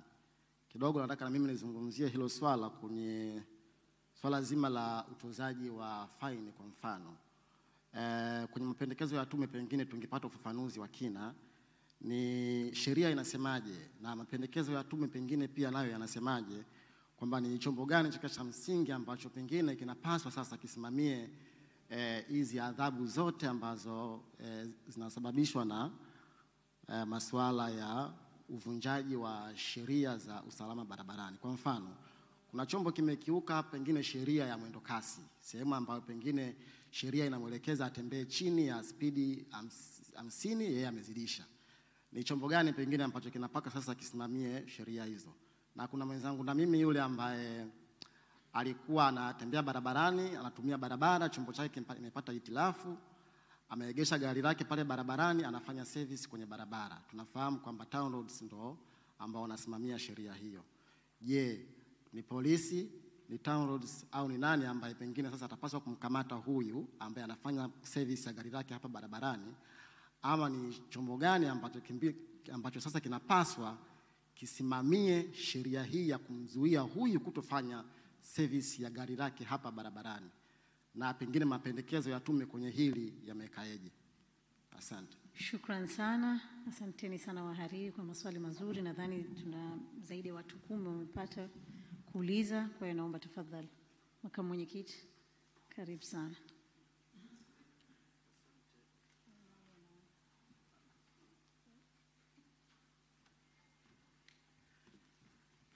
Nafikiri mengi yanahusu sheria, nitamwomba AG.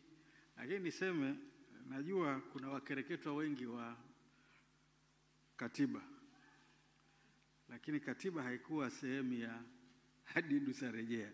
Tunajua kuna mchakato mwingine wa masuala ya katiba. Kwa hiyo mkituuliza sisi mambo ambayo yako kwenye mjadala wa katiba, mnatuonea. Lakini nimwalike AG tafadhali. Nakushukuru Mheshimiwa Mwenyekiti, makamu mwenyekiti. Pamoja na wingi wake naweza nikagusia mengine, wajumbe wengine watachip in. Sasa sijui tuanze na yapi. Kuna Sarome nafikiri ameongelea habari ya mifumo. Nafikiri kwa sasa kinachoendelea chini ya Wizara ya Habari ni mojawapo ni kuhakikisha kwamba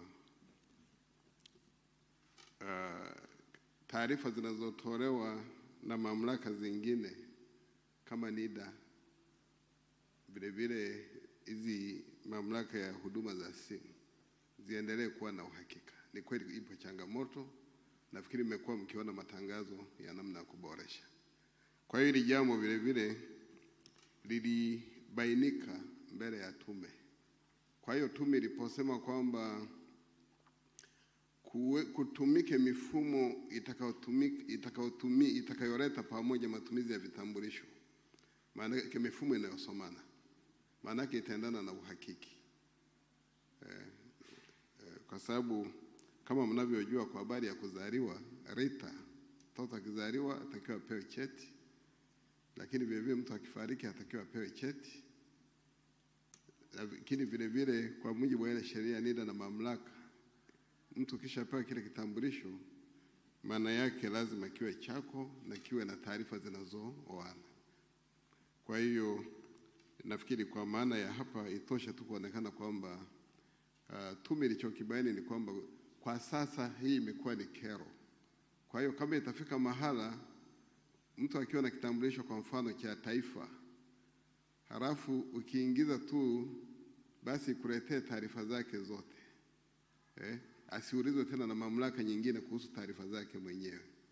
Na kama ni mahakamani itoshe kumwelewesha. Na kwa mfumo wa mahakama, kwa mfano iwezesha hata kwa mfano kama mtu ana kesi zaidi ya moja, ukiingiza tu jina lake likisomeka hivyo, itoshe kukuletea kama na kesi zingine hata maeneo mengine. Hivyo polisi, na hivyo kuruhusu sasa hizi kama tunavyosema kwamba iwe rahisi hata kwa watumiaji kupata taarifa. Kama ilivyo Google, ukiweka Google Rioba, itakuletea kina Rioba wote mpaka utanaro kwa Rioba unamhitaji. Kwa hiyo nafikiri ndio dhamira kubwa ambayo nafikiri nia yetu kuwa hivyo. Sasa kwa habari ya wale waliokiuka sheria za matumizi, wale maadisi waliokiuka matumizi ya ile sheria, nafikiri nilisema kwa uzoefu wangu, matukio yale mara nyingi mengi yanaishia hewani. Na nafikiri nakubenea sijui ndio uligusia hapo.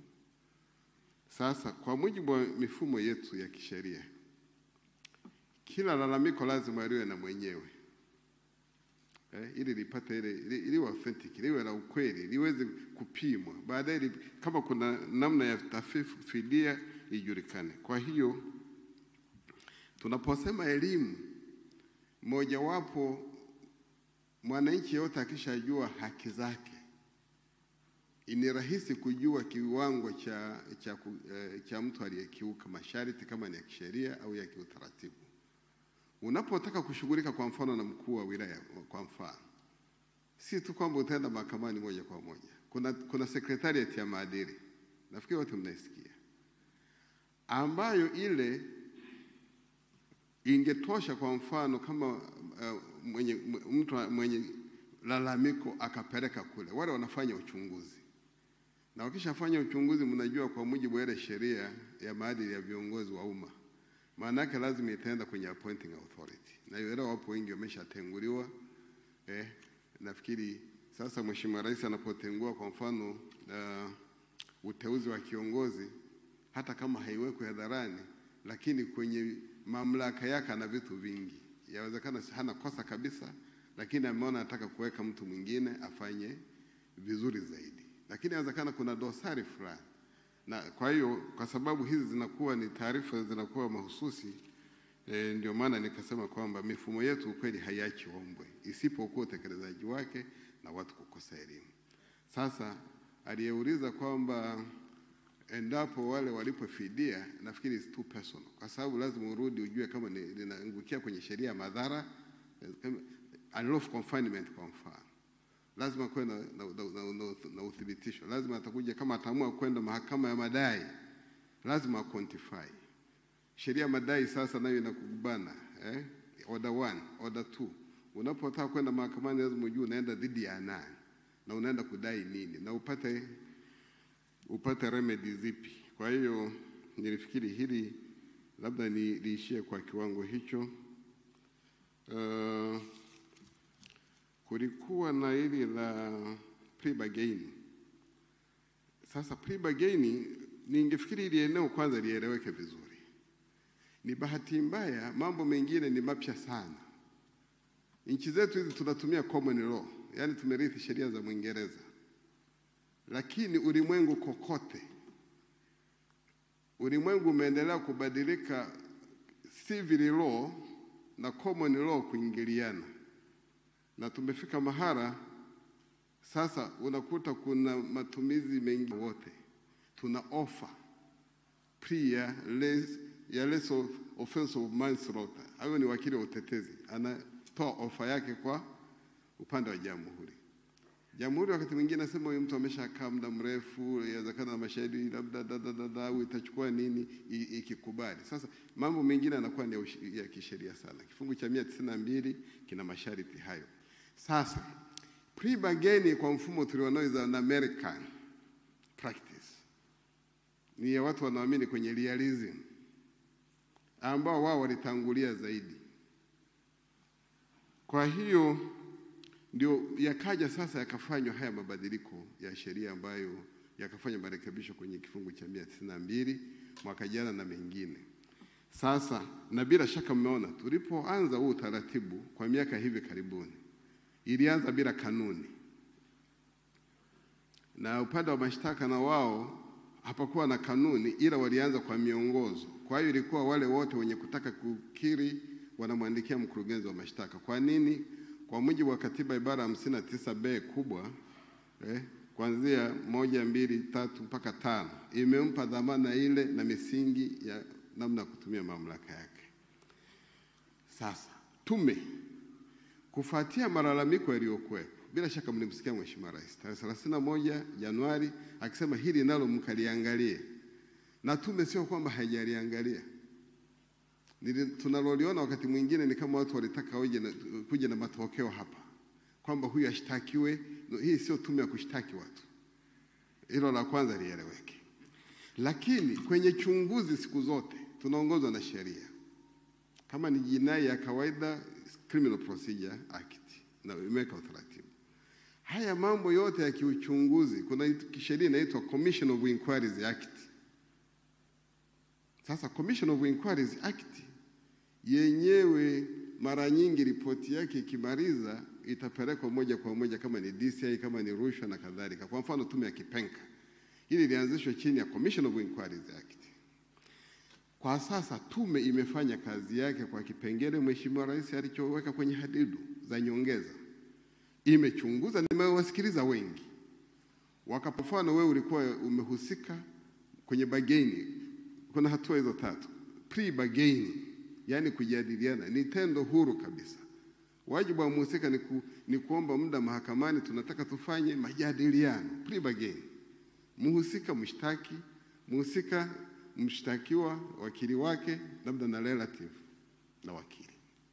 Wakimaliza pre-bargaining, wanakuja na kitu kinaitwa pre-agreement. Sasa pre-agreement kama ni kuangalia, je, haya yanawiana na yaliyokuwepo, ambayo yako hata kwenye mfumo wa kawaida wa kesi za madai na kadhalika, deed of settlement. Sasa kwa mtu yeyote ambaye atafika mwisho kukawa na judicial order, amri ya kimahakama, hakuieleza mahakama kulikuwa na jambo lolote lililofanya labda aingie kwenye huu utaratibu bila kurudi kulalamika mahakamani, maana angerudi mahakama isingekubali waingie kwenye pre-bargaining. Ndio maana sheria inasema uamuzi ule utakuwa ni wa kimahakama na hapashwi vinginevyo arudi mahakamani. Kila amri ya mahakama huondolewa na amri nyingine ya mahakama, sio kwa mkondo wa nje. Nalisema hili sasa labda ieleweke kwa mwelekeo huo. Kwa hiyo pendekezo la tume moja, elimu itolewe ya kutosha. Lakini jingine, kama kuna husiana na mambo ambayo hayajapata majibu kwa hadidu hizi, maana yake uchunguzi ufanye inquiries. Sasa lazima liwe tendo ambalo litaongozwa specific kwenye jambo lile. Kina General Mangu wanajua namna ya kufungua jarada specific la uchunguzi kama lina jinai, na matokeo yake kutoka mwisho. Matokeo yake, endapo mtu kasema uongo, unarudi kwenye penal code. And a person who gives false information to a person employed in the public service commits an offense.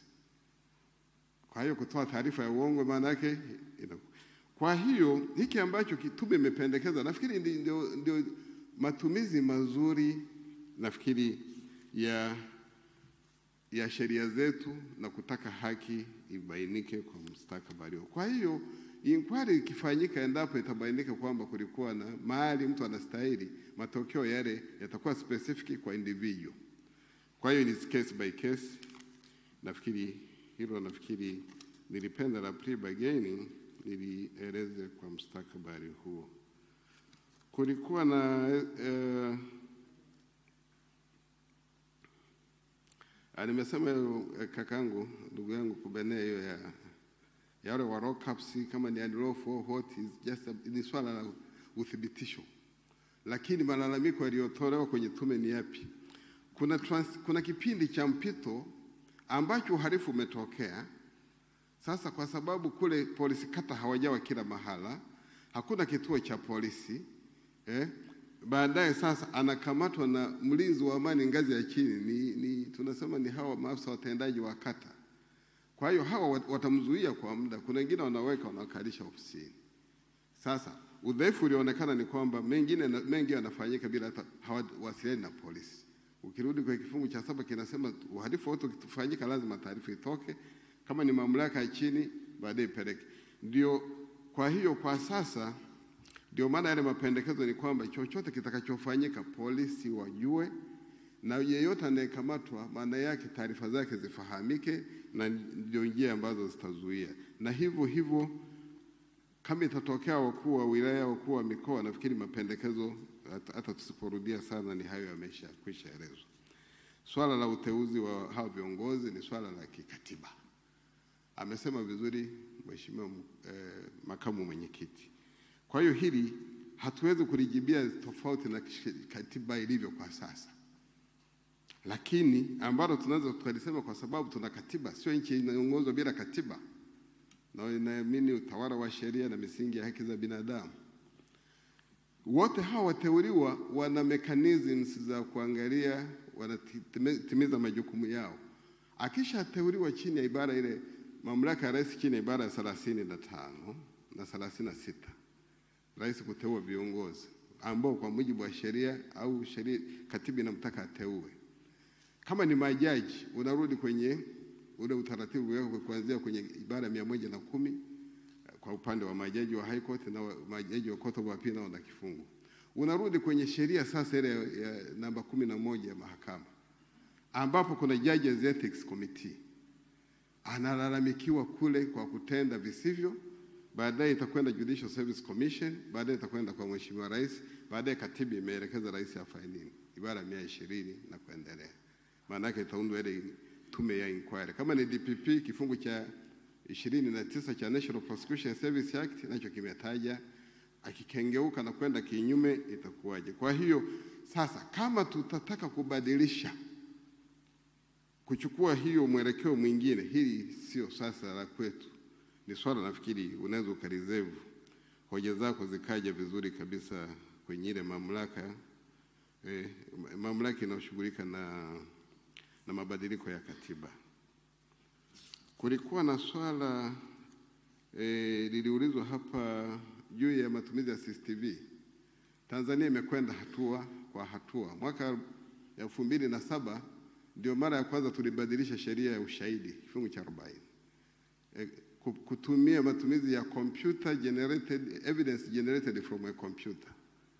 Tukaenda baadaye tukarekebisha kifungu cha 3 cha sheria ya ushahidi, video conference, teleconference na kadhalika.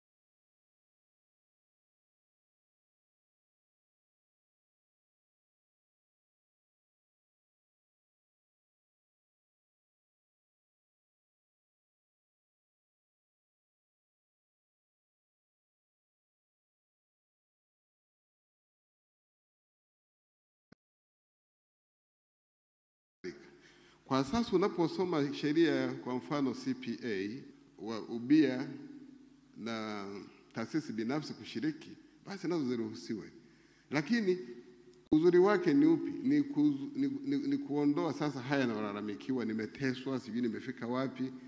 Tumetembelea baadhi ya maeneo ambao wanatumia CCTV, tumejiridhisha ambako unaweza ukaangalia huyu kwa sasa yuko lango lile, anaingizwa hapa, anakwenda wapi. Kwa hiyo ndio maana sasa mapendekezo haya kwamba ikitumika sana itatusaidia.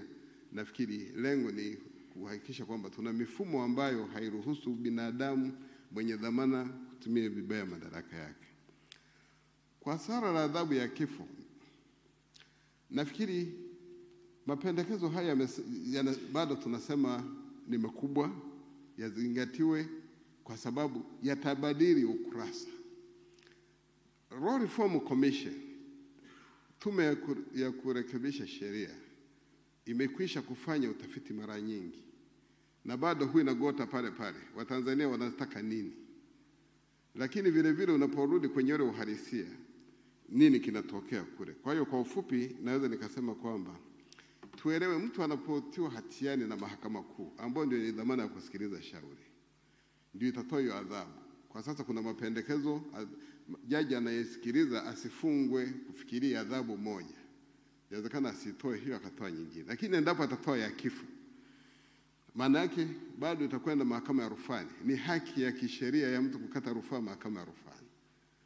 Uamuzi wa mahakama ya rufani ukishatoka, maana yake itakuja sasa, ukisoma ile Presidential Affairs Act sura ya 9, inaanzisha chombo kinaitwa Presidential Prerogative Mess Committee ya kumshauri rais kuhusiana na watu walio mojawapo watu wenye adhabu kama hiyo.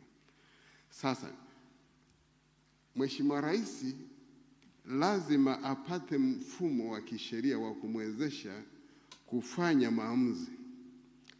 Kwa hiyo huwezi ukasema hiyo mwaka mmoja kwa sababu mlolongo ni mrefu. Unapokuja swala la adhabu hizi kubwa, ujue jingine inahitaji mpaka upate hata na taarifa ile ya sanity ile, je, huyu akili yake ilikuwaje. Lakini haya si kwa hiyo ndio maana miaka 3 ni reasonable. Sasa kama haja exercise, basi ndio nasema adhabu hii tenguke. Kwa hiyo ni swala la busara tu ya kawaida kwamba lazima kuwe na muda huo, kuna kusoma taarifa za jaji aliyesikiliza kesi, huo kuna kupata taarifa zingine nje. Je, akitoka hata uawa na mob justice, na nyinyi waandishi wa habari mna habari. Makosa yakifanyika kidogo hata kwenye misamaha, mtu anatoka, halafu wananchi wanaendelea kwa utaratibu wao.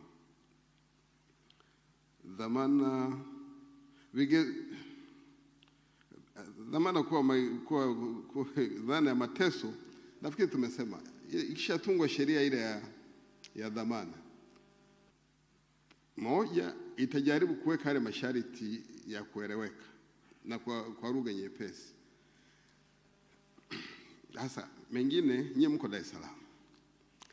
Humu mjini kuna dhamana, kuna watu tulikuwa tunaoita bail brokers. Yaani kazi yao pale Kisutu ni kushughulikia nini? Dhamana. Zile barua wanatembea nazo, walizipata lini na kadhalika. Haya, ukija kama hizi title deeds wanazo, passports wanazo. Sijui kama tuliwashughulikia pale Samora walikuwa wengi, sijui, lakini binadamu wa namna hii bado tunaona hawajaisha. Kwa hiyo na ndio tukabaini kwamba mtu anaachiwa kwa dhamana, anarudi kule anauawa na wananchi. Kwa nini? Ilikuwa ni taratibu za dhamana za mchongo. Kakundi fulani kamechakata ikapatikana, lakini kule chini bado kuna nini? Kuna moto.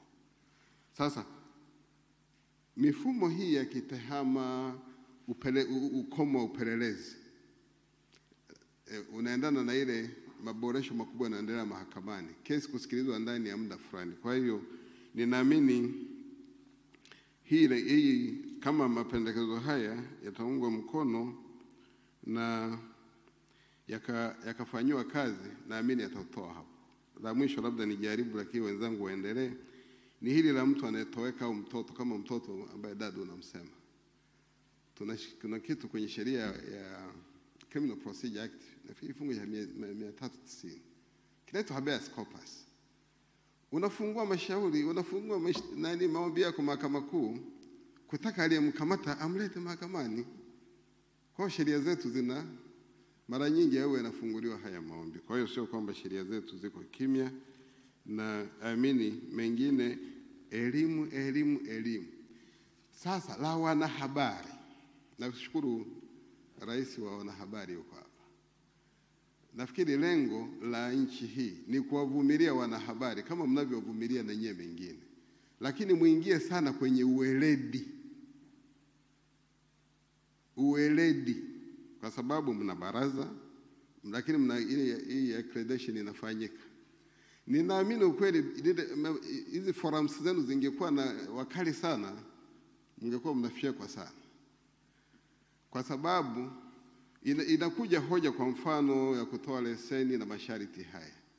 Nafikiri mlifuatilia, mimi nilisema kwa mfano mimi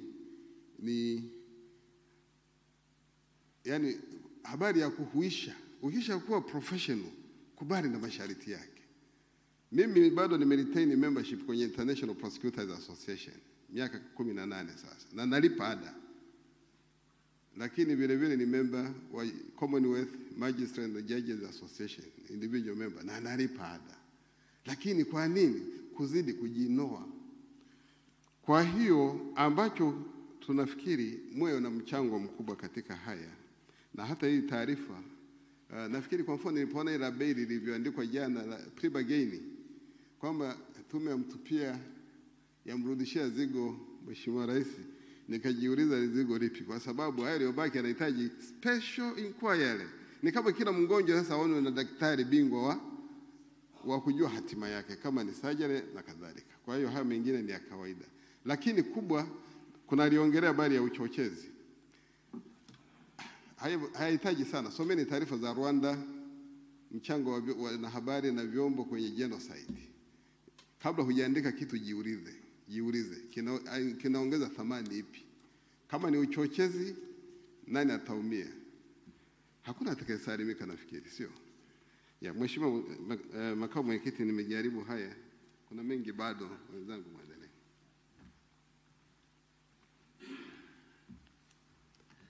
Na mimi naomba ni respondi kwenye baadhi ya hoja ambazo zimetolewa na baadhi yetu hapa.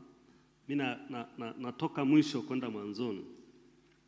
Kuna mmoja alizungumzia juu ya faini za usalama barabarani kutolewa na taasisi nyingi. Ni kweli, ili tuliliona, tulilijadili, na kwenye ripoti yetu kuna mapendekezo yake. hapa kuna hii usalama barabarani, kuna watu wa LATRA, kuna watu wa hawa TANROADS na wengine ambao huwa wanaenda barabarani kutafuta watu waliofanya makosa. Cha muhimu kwenye hilo pendekezo letu ni kwamba tunapendekeza yafanyike marejeo ya sheria ili kuwe na sheria moja inayodhibiti makosa ya usalama barabarani, badala ya kuwa na sheria hii na kila sheria ina faini tofauti. Kuna mwingine alizungumzia jeshi la polisi yani kuogopwa, na hata magari yake ukiangalia yanatisha, wenyewe wanatisha wakali. Hili swala tumelizungumzia mara nyingi hapa, na ndio maana tumesema maboresho ambayo tunayapendekeza kwa jeshi la polisi ni pamoja na kulifanyia branding jeshi la polisi ili kuondoa ile hali ya kuogopwa na wananchi, na badala yake liweze kuwa karibu zaidi na wananchi na liweze kufanikisha sera zake za kuzuia uhalifu badala ya kukamatana kupelekana mahakamani. Mwingine alizungumzia juu ya dhamana kwamba inatumika kama adhabu na wakati mwingine masharti yanakuwa magumu. Hapa kwenye dhamana kuna wakati polisi wanawekwa kwenye dilema, na hasa kwenye haya makosa madogo ya mtaani haya, wacha haya makubwa ambayo unakuta sheria imetamka kabisa hairuhusiwi kutoa dhamana. Mtu anakamatwa anapelekwa kituo cha polisi kama kibaka, tukile tu kibaka, na ambaye anaporapora kule mtaani kule. Akienda polisi, kwa mapendekezo yenu ni kwamba kosa si dogo, si achiwe kwa dhamana baada ya kuchukua maelezo yake. Akirudi kwa mtaani wananchi wanasema polisi wameshachukua hela na wamemwachia. Sasa wananchi wanaamua kuchukulia sheria mikononi wenyewe, wanampiga mpaka wanamuua au wanamjeruhi. Sasa hapo kidogo inatakiwa busara itumike, wakati gani umwachie, na hasa kama unadhani kwamba kuna hatari itakayomkuta yeye mwenyewe binafsi, au hata wakati mwingine wanaenda wanachoma mpaka nyumba anapokaa, choma moto. Nafikiri tunaelewana na hiyo. Nyie mnatoka kwenye jamii yetu, hii hali bado ipo. Kwa hiyo lazima pengine maboresho au mabadiliko yataendelea kidogo kwa kadri jamii yetu nayo inavyozidi kuelimika na kuona kwamba kumbe hii ni haki yake na sio kwamba polisi wamechukua hela. Kwenye adhabu ya kifo alizungumzia AG hapa, lakini sisi tulipotoka kule kuna wapo ambao walikuwa wana msimamo kama wa kwenu kwamba kwa nini isifutwe, lakini wapo walikuwa wanasema isifutwe, na mkiwafutia dhamana mkiwaachia kule wakaja huko sisi tutakula nao sahani moja. Sasa mnaona tena hiyo dilema tena. Kwa hiyo lazima na kwenyewe pia tuende hatua kwa hatua, na hata hii ya kuwaondolea adhabu ya kifo iwe ni kifungo cha maisha ni hatua mojawapo kama itaridhiwa na mamlaka zinazohusika. Lakini pia kuna mwingine alizungumzia utaratibu utakaotumika katika matumizi ya CCTV. CCTV kuna utaratibu mwingi, na tumependekeza kwenye mapendekezo yetu pia private sector ihusishwe, kwa sababu hiyo ni biashara. Kwa mfano ukienda Rwanda nilikokuwa mimi, private sector imehusishwa katika kuweka zile kamera za barabarani. All over the country zimewekwa hizo kamera, na wale wanao kiuka makosa ya usalama barabarani pigwa picha inapelekwa inaingizwa kwenye mfumo. Dereva yule aliyekuwa anaendesha hiyo gari au mwenye gari anatumiwa message kwamba gari yako imetenda kosa mahali fulani, unatakiwa kulipa faini kiasi fulani katika hizi siku kadhaa. Fail of which utakuja yani faini itaendelea kuongezeka. Sasa kama huo mfumo unashirikisha private sector, maana yake ni kwamba private sector hapo kuna mapato yake atapata kutokana na hizo faini, na hata serikali pia itakuwa inapata cha kwake hapo. kuna mtu atakuja kuzungumzia kikokotoo cha polisi, hasa kule polisi maana ndio analalamikia, na msije mkashangaa mimi mwenyewe nimetokea huko, mbona sisemi chochote. Tumewasikiliza polisi, tumejua pengine maumivu yao yanatokea wapi, na kuna mapendekezo ambayo tumeweka. Pendekezo mojawapo ikiwa ni polisi sasa hivi wanastaafu kwa umri wa miaka chini ya watumishi wa kawaida wa umma.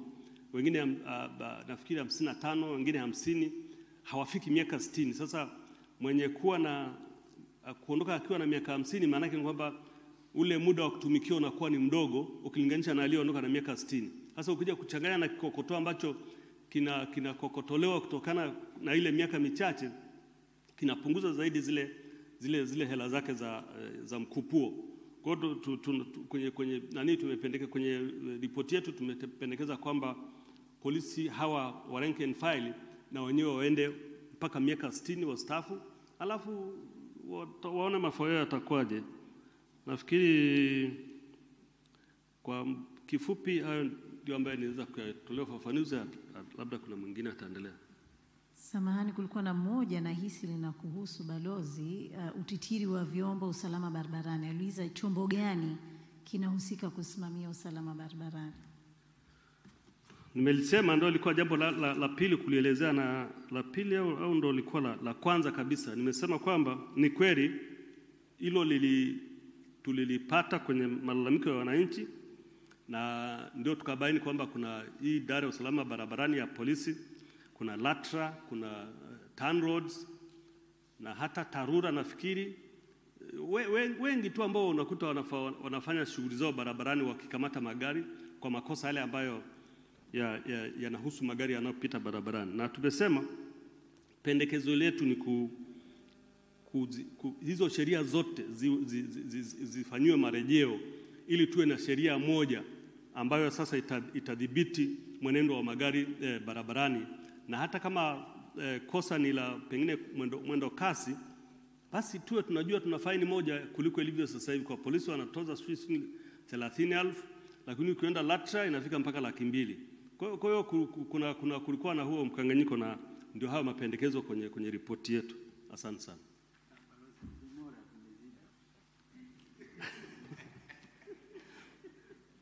Aya, kuhusu swala la ving'ora liliulizwa pia na mtu mmoja hapa, na ving'ora tumekuja kuangalia vingi vinaletwa na huo wingi wa majeshi, na ndio maana tumeanza kwanza na kupunguza yale majeshi, watu wasivae manyota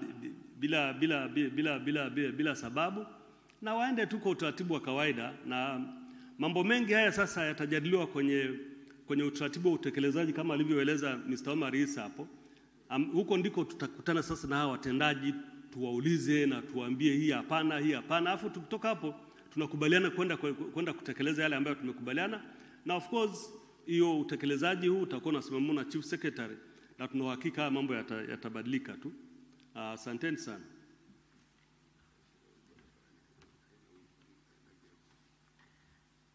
Labda nikitilia mkazo kwenye hii ya ving'ora, pia sheria ya usalama barabarani imetoa watu wanaoweza kutumia ving'ora, zimamoto, ambulance, na baadhi ya viongozi wakuu wanakuwa facilitated na polisi. Hao ndio wenye haki ya kutumia hizo nani, lakini wengine ni wavunjifu wa sheria.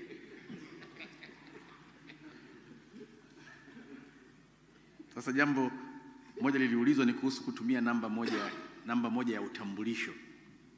Katika mataifa mengi yaliyoendelea, mtu anakuwa na namba moja. Ukizaliwa unapewa namba, mpaka unapokufa namba yako ni hiyo hiyo. Lakini kwenye mataifa kama ya kwetu haya bado ukizaliwa una namba nyingine, cheti cha kuzaliwa kingine, unasoma primary huko unapewa namba nyingine, ukienda vyuo vikuu unasoma namba nyingine, ukilipa mapato una namba nyingine, ukienda kwenye ajira una namba nyingine. Kwa hivi ukiwa na namba moja inakutrace wewe tangu unapozaliwa mpaka unapokufa, ambayo inakuwa inasaidia pia kwenye usalama wa taifa, kwenye everything, kwenye jukumu, ulipaji wa kodi na nini. Ndio maana namba moja, ukiwa na namba moja ndio identity yako. Jina unaweza kubadilisha, lakini namba haibadiliki. Social security number inabaki hiyo hiyo kama identity yako katika mambo yote ambayo unayofanya. na inasaidia sana katika kuboresha usalama wa nchi, lakini pia kuleta maendeleo na kupunguza mambo mengine mengi. Swala la kikokotoo cha polisi amelizungumzia kuhusu umri, lakini pia hao polisi wana posho nyingi sana. Akiwa anafanya kazi anakuwa na posho nyingi ambazo haziingizi kwenye calculation za mwisho kule za kikokotoo. Mtu anaweza kana anapata kwa mwezi milioni moja labda na 600,000. Lakini mshahara wake ni shilingi 900,000. Sasa anapofanyiwa calculation kule mwishoni anafanyiwa kwa 900,000, sio milioni moja na 600,000. Kwa hiyo mapato yanakuwa madogo. Kwa hiyo tumeshauri pia kuangalia namna gani hizi posho zinaweza zikahuishwa kwenye mishahara yao ili kikokotoo chao kiwe na nafuu zaidi wakati wa kuretire.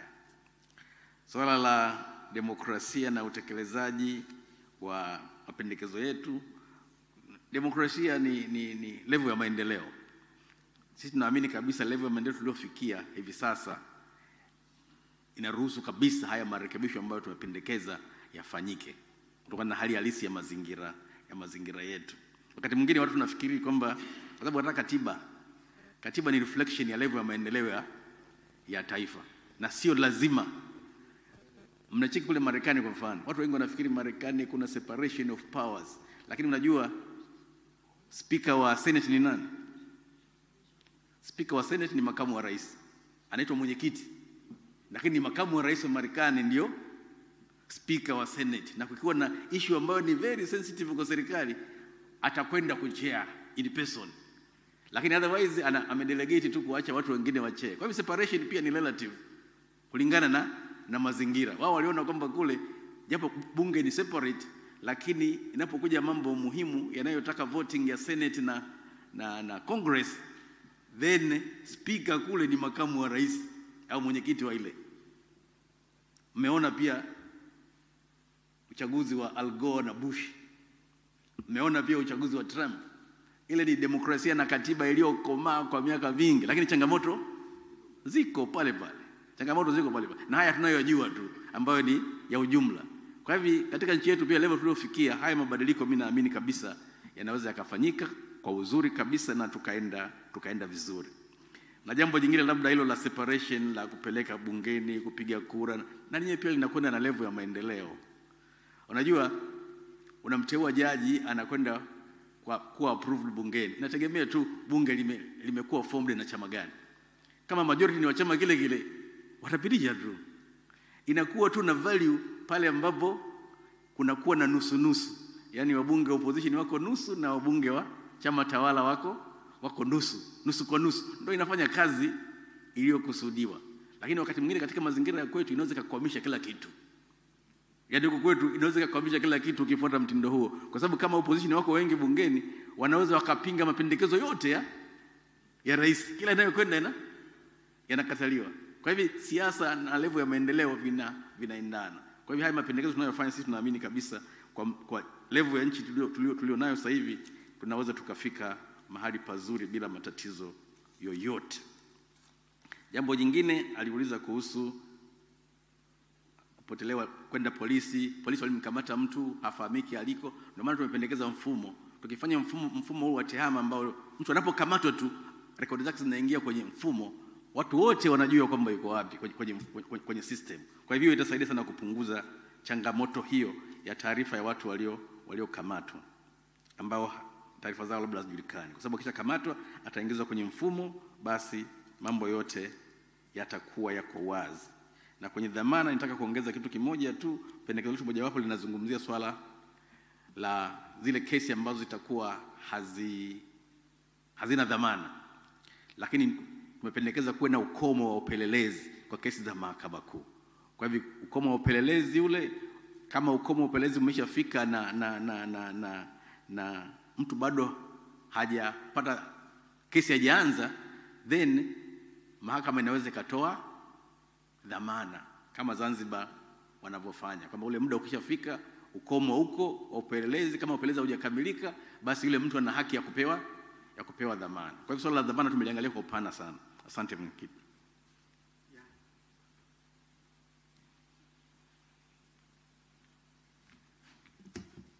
Nashukuru sana Mheshimiwa Mwenyekiti. Mimi niseme chap mambo machache. Kwanza ambalo kuna swali ambalo hatujaligusia ni utekelezaji wa hukumu. Kuna mtu aliuliza utekelezaji wa hukumu. Utekelezaji wa hukumu ni swali la kushughulikiwa na mahakama yenyewe. Lakini kama tunavyojua, kama vile ambavyo mahakama haiwezi kumwambia mtu lete kesi, kwa sababu tunasema katika hali ya kitaalamu tunasema mahakama iko umpire, disinterested na kesi. Haitaki kesi ya mtu, inasubiri kesi iende. Kwa hiyo kama kuna jaji anasema mtu lete kesi, hiyo hafai, kwa sababu he is interested. Anatakiwa aje pale asikilize kesi ambayo imeletwa mbele yake kama jaji. Na kwa maana hiyo baada hata ya kutoa hukumu, mtu ambaye amepewa hukumu hiyo kama hakwenda kuiomba hiyo mahakama kwamba sasa mahakama tekeleza amri yako, basi mahakama haina sababu ya kwenda sua moto na kusema inatekeleza hiyo hukumu. Kwa nini? Kwa sababu ile mahakama iko alufu kwamba na iko disinterested, umpire. Ni ina authority, haina interest kwenye kesi. Ina authority, ina mamlaka, inaamua haki iko wapi, lakini huyo anayepata haki anawajibu, na sheria imeandikwa hivyo, anawajibu wa kwenda kuomba sasa itekelezwe. Na tunasema kwamba mahakama inatumia court brokers baada ambao wanatakiwa pia na maafisa wa mahakama, hao watatekeleza. Kitu cha kwanza nasema mtu aombe, mahakama inaelekeza. Tutazungumzia kesi za madai kwa sababu kesi za jinai serikali kina utaratibu wake kama tulivyosema, polisi, magereza na nini, lakini zile za madai ni kwamba mtu aende mwenyewe aombe. Mahakama unajua kwamba labda hii inahitaji court brokers, nao ni maafisa wa mahakama wamesajiliwa, wana utaratibu, hao ndio wanatekeleza. Mahakama kama yule mtu ambaye anatekeleza court broker ana tatizo, basi anarudi mahakamani ili tatizo liondoshe. Kama anahitaji polisi, mahakama itaelekeza polisi ende asaidie. Kama kuna hitaji kitu kingine ataelekeza. Kwa hiyo ni swali la uweledi. Ni swali la uweledi, watu waelewe ni namna gani haki baada ya kutangazwa wanaweza kuipata, na ili wafuate haki zao na wazipate. Wajibu ni wa mahakama, lakini kwa utaratibu. Mahakama haina interest yake yenyewe. Swali jingine ambalo Mheshimiwa Dr. Mbara alizungumzia vizuri hapa ni kwamba ukizungumzia tatizo la Tanzania, si swala la sheria, haliko kiasi kubwa swala la sheria. Kuna sheria nzuri hazifuatwi. Hizo sheria hazifuatwi. Watu haikuwa ni concern kubwa ya kwamba mtu afanye kitu kwa mujibu wa sheria. Kama ingelikuwa sheria zilizopo zinafuatwa, na hivyo ndio kadri tulivyokwenda, uchunguzi wetu unaonyesha hivyo. Kama sheria zingefuatwa, hizi changamoto nyingi zisingekuwepo. Na ndio sababu tukasema kwamba kuwe na elimu. Elimu ilete uweledi. Na elimu yenyewe ni kwamba si elimu ya kusema tu kwamba kuna sheria hii, lakini athari ya kutoitekeleza hiyo sheria. Kama hatukutekeleza sheria hii, na nadhani viongozi hasa wangejua hiyo. Sababu pengine mtu yuko proud, anavunja sheria, anafanya hiki, ana nguvu na anafanya anavyotaka, lakini hajui athari yake katika jamii ya nchi hii inakuaje. Mimi nasema Mheshimiwa Mbaro amezungumza vizuri kwamba nchi hii inahitaji kwenda mbele sasa. Na kwa changamoto hizi tulizoziona haiwezi, hakuna nchi imeendelea na changamoto zote hizi. Rai tulizosema sisi tumeziona na tukasema zitafanywe hivi ili tuondoe changamoto. Ibakie nchi inakwenda sasa kuinua uchumi wa nchi. Kadri ambavyo tutaweza kuzipangua hizi changamoto, ndio kadri ambavyo nchi inaenda mbele kwenye uchumi. Na hivyo ndivyo ambavyo tutafikia mahali tuseme sasa tuna nchi ambayo imeendelea. Hatuwezi kupiga hatua kubwa ya uchumi na changamoto zote hizi, ndicho kitu ambacho sisi tumekiona. Kwa hiyo tunahitaji elimu ili jamii ijue hivyo, ili watu watakapoelewa kuwe na utayari. Sasa baada ya hapo utayari utakapokuwepo, basi tujue tunakwenda kuondoa moja baada ya nyingine, ridhaa ipatikane, uweledi upatikane. Na watu wengine walikuwa wanazungumza hatuoni kwamba wametoa, tume imeenda kutoa majibu ya kadha. Unajua tunachoangalia si mfumo. Tulichotumwa tuangalie ni mfumo wa haki jinai. Na tulichokwenda kutengeneza, tunajaribu kutoa ushauri wetu ni kuhusiana na ule mfumo. Na mfumo kitu kikubwa unachoeledi. Hata katika hizo taasisi nyingine, ukienda taasisi nyingine za polisi na vitu vingine, unamuuliza mtu kwamba hii polisi wewe ungeitegemea iweje? Hana fikra hizo. Mtu yuko kwenye jeshi la polisi lakini hana fikra hizo kwamba angetegemea tusiwe na polisi ya namna hii. Anakuambia sisi tuongezewe fedha. Kuna wakati tuliwaambia hebu tuleteeni wewe utiririko wa fedha mnaotaka. Wakaleta sasa unaambia posho hii iongezwe iwe hivi. Sasa unaambia ni nani utampelekea mwendawazimu gani? Utampelekea wewe tuongeze kiasi hiki akupe hizo pesa. Hujasema unazitaka kuzifanya nini hizo pesa. Unaona, mtu yote anambia ukiwapelekea huko serikalini kuna wataalamu wanaenda kusema kwamba hii hela unaenda kuitumia vipi. Hasa kama hujawaambia unaenda kuitumia vipi watakupaje? Wanatudharau. Umeshindwa hoja, wanasema unaona, ulichoshindwa ni hoja, wewe mwenyewe hujui unaondoka wapi. Kwa hiyo tatizo ni hilo. Uweledi tunaozungumza ni huo.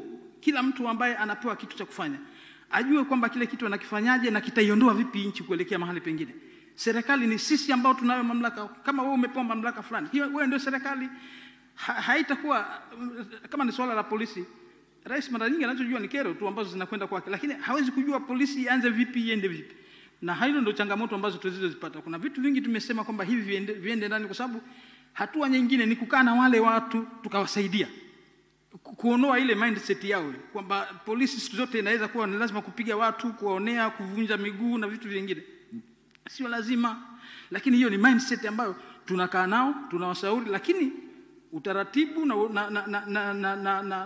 na mipango mizuri, mikakati mizuri ya nchi iwepo, ili baadaye tuondokane kabisa na fikra kwamba tunakuwa na polisi ya namna hii. Mheshimiwa Mwenyekiti, nadhani leo ningetaka kuongezea.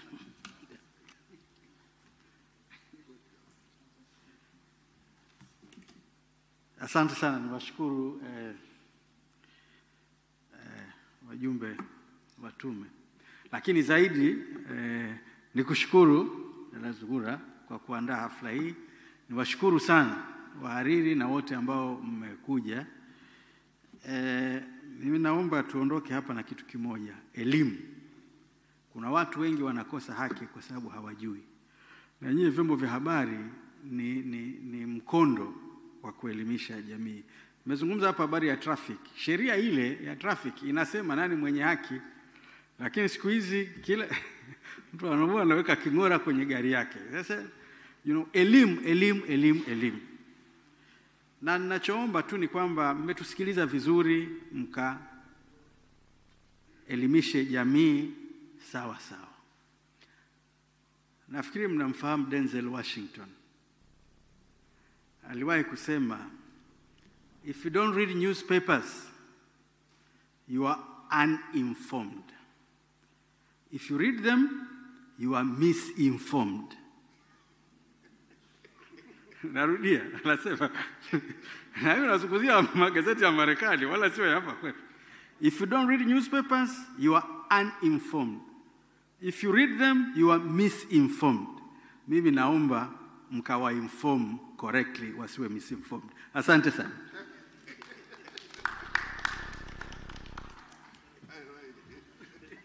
Asante sana Balozi Sefue. Nashukuru sana wahariri wote ambao mmekuja hapa kusikiliza, na maswali yenu kwa kweli yalikuwa mazuri sana, na naamini na majibu mmeridhika nayo.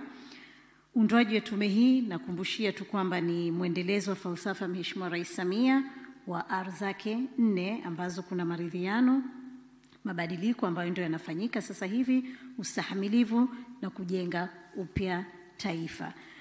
Tulikuwa naye Mheshimiwa Katibu Mkuu Kiongozi Mstaafu Balozi Ombeni Yohana Sefue ambaye ndio makamu mwenyekiti wa tume. Tulikuwa naye pia Mheshimiwa Jaji Dr. Elieza Feleshi, mwanasheria mkuu wa serikali na mjumbe wa kamati. Tulikuwa na Dr. Lauren Ndumbaru ambaye ni mjumbe, Balozi Ernest Jumbe Mangu ambaye ni mjumbe pia, ndugu Omar Isa mjumbe, ndugu Ruben Shesha mjumbe, na ndugu Yahya Hamis Hamad ambaye pia ni mjumbe. Tunashukuru sana na tumefika mwisho wa mkutano wetu huu. Nashukuru sana na karibuni tena Ikulu ya Dar es Salaam. Asante.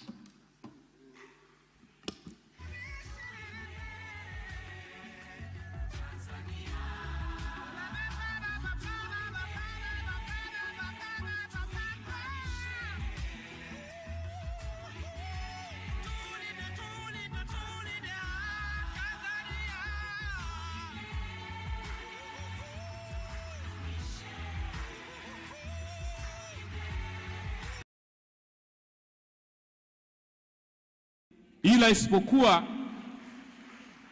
mazingira ambayo tunatokea yanaweza kutufanya tusione ule uwezo ambao uko ndani yetu, au mazingira yasinoe uongozi ambao uko ndani yetu. Natoa mfano wa Petro na Bwana Yesu.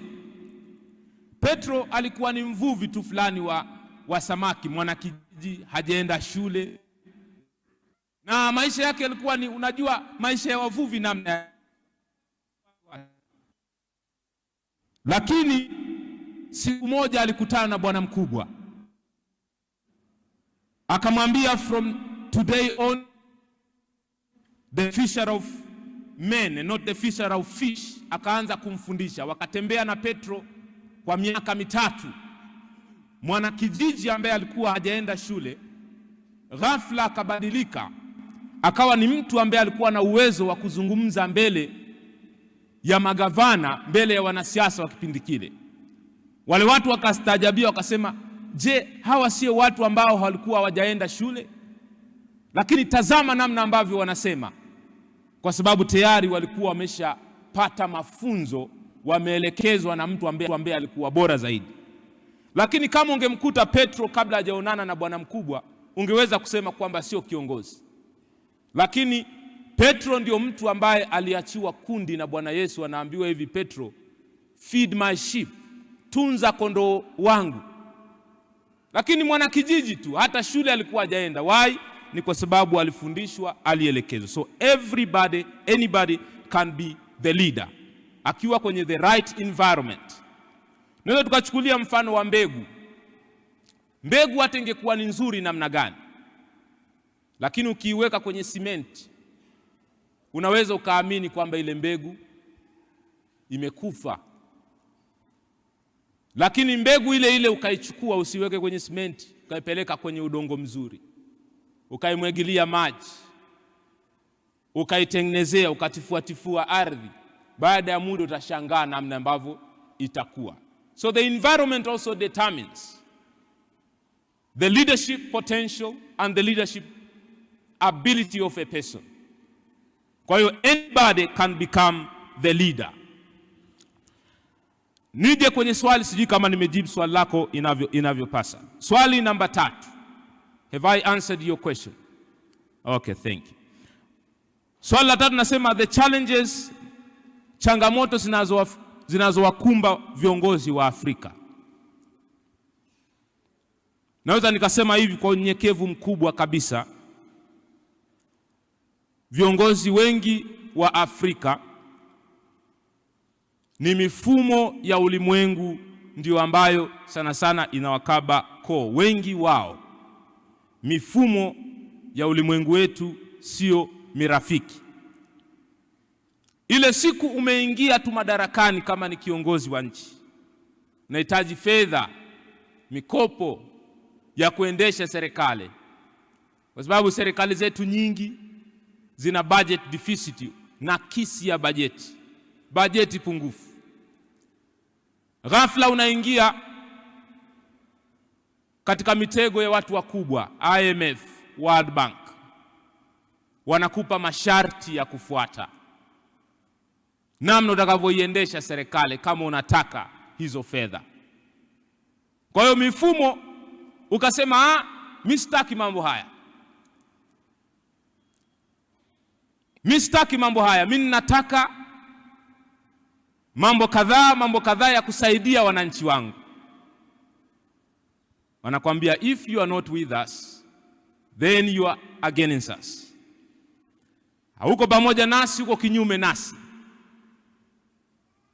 Wanakuambia, tunaomba biashara fulani, migodi, madini, vitalu, yape mashirika yetu.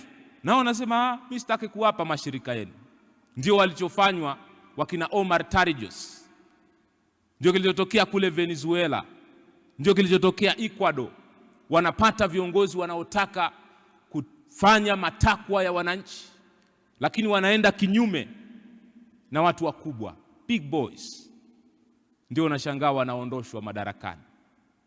Viongozi wengi ambao kweli wanataka kufanya mambo ya kusaidia nchi zao huwa hawadumu. Mifumo huwa inawaondoa. Kwa hiyo mifumo ndio hasa changamoto kubwa kwa viongozi wetu. Wengine wanakuwa na nia njema kabisa ya kuleta mabadiliko ya dhati, lakini kabla hawajaanza hivi wanakuja watu na suti nyeusi na matakwa yao na namna mambo yanayotakiwa yaendeshwe. Nenda kafuatilie the pyramid of hierarchy, the pyramid of order. Hapa sisi tuko wananchi. Alafu juu yetu kuna mashirika mbalimbali ya kifedha ya nchi. Nasema benki, kwa mfano benki za nchi fulani. Alafu juu yake kuna mifumo ya kimataifa ya fedha, ndio hizo nasema World Bank, nasema hiyo IFM. Alafu kuna kitu kinaitwa corporatocracy. Hawa ni watu wanaamua madarakani nani aondoke, biashara wakubwa. Mfumo, ningependa niishie hapa na sijui kama nimelijibu swali lako Baraka. Pigeni kofi mengi. Maana huyu jamaa sio kawaida huyu. Kuwa mtu wa kwanza kuniambia kwamba nimelika naweza kusema ni masela wangu vijiweni. Kwa sababu mimi niliwaacha, nilikuwa na majamaa zangu pale mtaani, nimesoma nao mpaka kidato cha 4. Hamadi Mwenyezi Mungu jalia, nikasoma kwenye shule fulani. Shule walikuwa wanafundisha mambo ya uongozi. Hasa ngakaa pale shuleni miaka 2 wakaanza kunifundisha mambo ya uongozi. Siku moja mwalimu wangu ananiambia, Joe, you are the light of the world. You are the salt of the earth. Mambo ambayo dada zangu hawakuwahi kuniambia.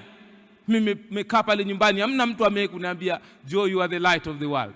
Hakuna mtu amewahi kuniambia kitu kile. Mwalimu wangu ananieleza zile habari. Taratibu wanaanza kunifundisha mambo ya discipleship, wananifundisha kanuni za uongozi, 21 laws of leadership, 7 habits of highly effective people, 10 principles of leadership na mengine kadhalika.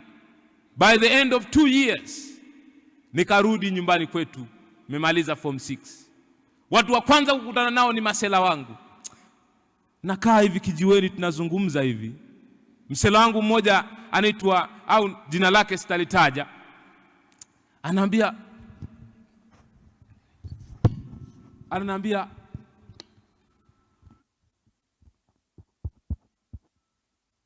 yule ndugu ananiambia, namna ambavyo sasa hivi unazungumza na unaendesha mambo yako, naona kama umebadilika. Sio yule ambaye tulikuwa tunakufahamu, na mimi nilikuwa sijui kama labda nimebadilika. Wanaambia, mbona kwenye sehemu ambazo tulikuwa tunaenda hatukuoni sasa? Make swali la kwanza walivyoniambia, walikuwa wanajua natoka Arusha. Wananiambia, tupe mahipa makali ya kule Arusha. Akaipekua kwenye ile simu yangu akukuta mahipa makali. Akaniona kabisa huyu ndugu ni nini kimempata, kwa sababu wakati fulani tulikuwa tuna rap, zile rap cartoon. Vipi mchikizi wangu, mbona kama naona umesizi? Unaonekana kama moyoni una majozi, au mambo yako hayaendi sawa? Niambie basi nielewe. Rap cartoon za miaka ile vijana utakuwa naelewa. So nadhani nilipata mwaliko wa kukaa pamoja na watu ambao walikuwa wameelewa mambo haya kwa kina. Ndio naweza kusema alinisaidia kubadilika, na mtu ambaye wa kwanza anisaidia kujua ni yule rafiki yangu wa kijiweni. Kama ningekuwa nijibu swali lako. Maswali yameisha, labda mengine? Yeah. Twende second round. Mambo yanazidi kuwa mazuri tu. Uliza swali bila wasiwasi wote. Mike kule tafadhali.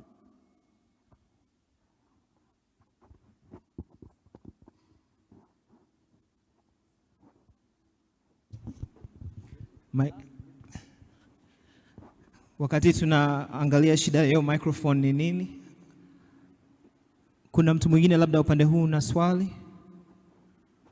Kule mwisho hapa katikati. Hebu nije kwa kakangu hapa. Nitaomba mtu atusaidie kucheck ile mic. Kaka usikae, tutapokea swali lako. Asante. Kwa majina naitwa John Soja Mwandambo. Mimi nishukuru kwa kupata nafasi hii. Swali langu lipo kwamba umezungumzia vizuri matatizo ya viongozi wetu wa Afrika. Sasa kama tunavyojua kwamba kama kuna kiongozi unafahamu kwamba ukiwa kuna tatizo na hilo tatizo linashindwa kutatuliwa, maana yake kiongozi unaweza kawa ni tatizo, alafu tatizo likawa ndio likawa kiongozi wako. Sasa upo usemi unaosema kwamba kuamini kinyonga na macho mawili ni ujinga. Tunafahamu dunia sasa hivi inaendeshwa kwa propaganda. Sasa lipo tatizo ambalo ni kubwa kwa sasa dunia nzima, kwa maana la propaganda ya jamii ambayo inalazimisha vijana kuingia kwenye matatizo ambayo ni makubwa, ni aibu hata kuyatamka, kwa maana ya kuingia kwenye masuala ya ushoga, usagaji. Sasa kama viongozi wa Afrika hili linafumbiwa macho kwa sababu ya kwamba kuna mataifa makubwa yenye uchumi yanatulazimisha kufanya hivyo, ipi kauli ya vijana kuhakikisha tunachomoka katika hili tatizo kubwa na kuenda katika mapenzi ya Mungu? Asante.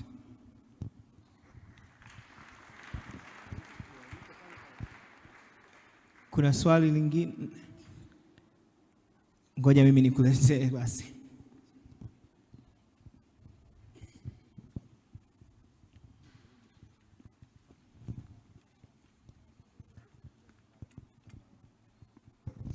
Naam, asante. Kwa majina naitwa John Benedict Munyoda. Nashukuru kwa presentation nzuri, na kuna swali nimepata hapo hivi kidogo nataka kufahamu. Kuna mtu mmoja alikuwa anazungumza akiwa anasema kwamba when you lose your money you lose nothing, when you lose your health you lose something, but when you lose your character you lose everything. So kwa mantikio kuna swali hapa kwamba how someone can know or identify his or her own character, na kwa uelewa mkubwa zaidi kwamba ni sisi vijana tupo katika sasa na ni dunia ambayo ipo full of fusion. Unaweza kukuta kijana anaona kijana mwenzake au mtu fulani anafanya jambo fulani na yeye akatamani kwamba labda afanye vile vile anavyofanya mtu yule. Sasa mtu huyo anaweza kapoteza karakta yake kwa namna moja ama nyingine. So I want to know how someone can know or identify his or her own character in this world. Thank you. Sawa. Sitaki kupendelea roho moja sana. Na upande gani ambao bado sijafika jamani? Okay, sawa. Kuna mtu amekutetea. Na wasalimu kwa jina la Jamhuri ya Muungano wa Tanzania. Nikisema Tanzania naomba muitikie kisiwa cha amani. Tanzania. Tanzania. Kisiwa cha amani. Asante. Mimi kwa majina naitwa Winston Arnold Josiah. Swali langu nilikuwa naliongelea, nimesikia presentation nzuri ya kuongelea viongozi wa taifa ambao walishapita ambao waliipambania Afrika na dunia kwa ujumla. Mfano Mwalimu Julius Kambarage Nyerere, wakina Nelson Mandela na wengineo wengi.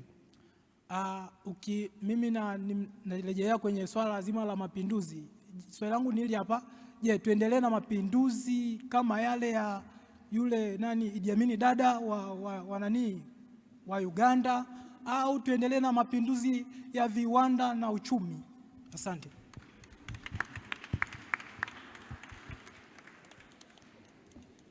Karibu sana Joram. Namba mjipigie makofi kwa maswali mengi mazuri. Inaonyesha kwamba mnasikiliza na mnaelewa. Na karibu sana Joram. Asante sana ndugu uliouliza swali. Nitaanza na swali la mwisho. Mapinduzi hayawezi kwisha.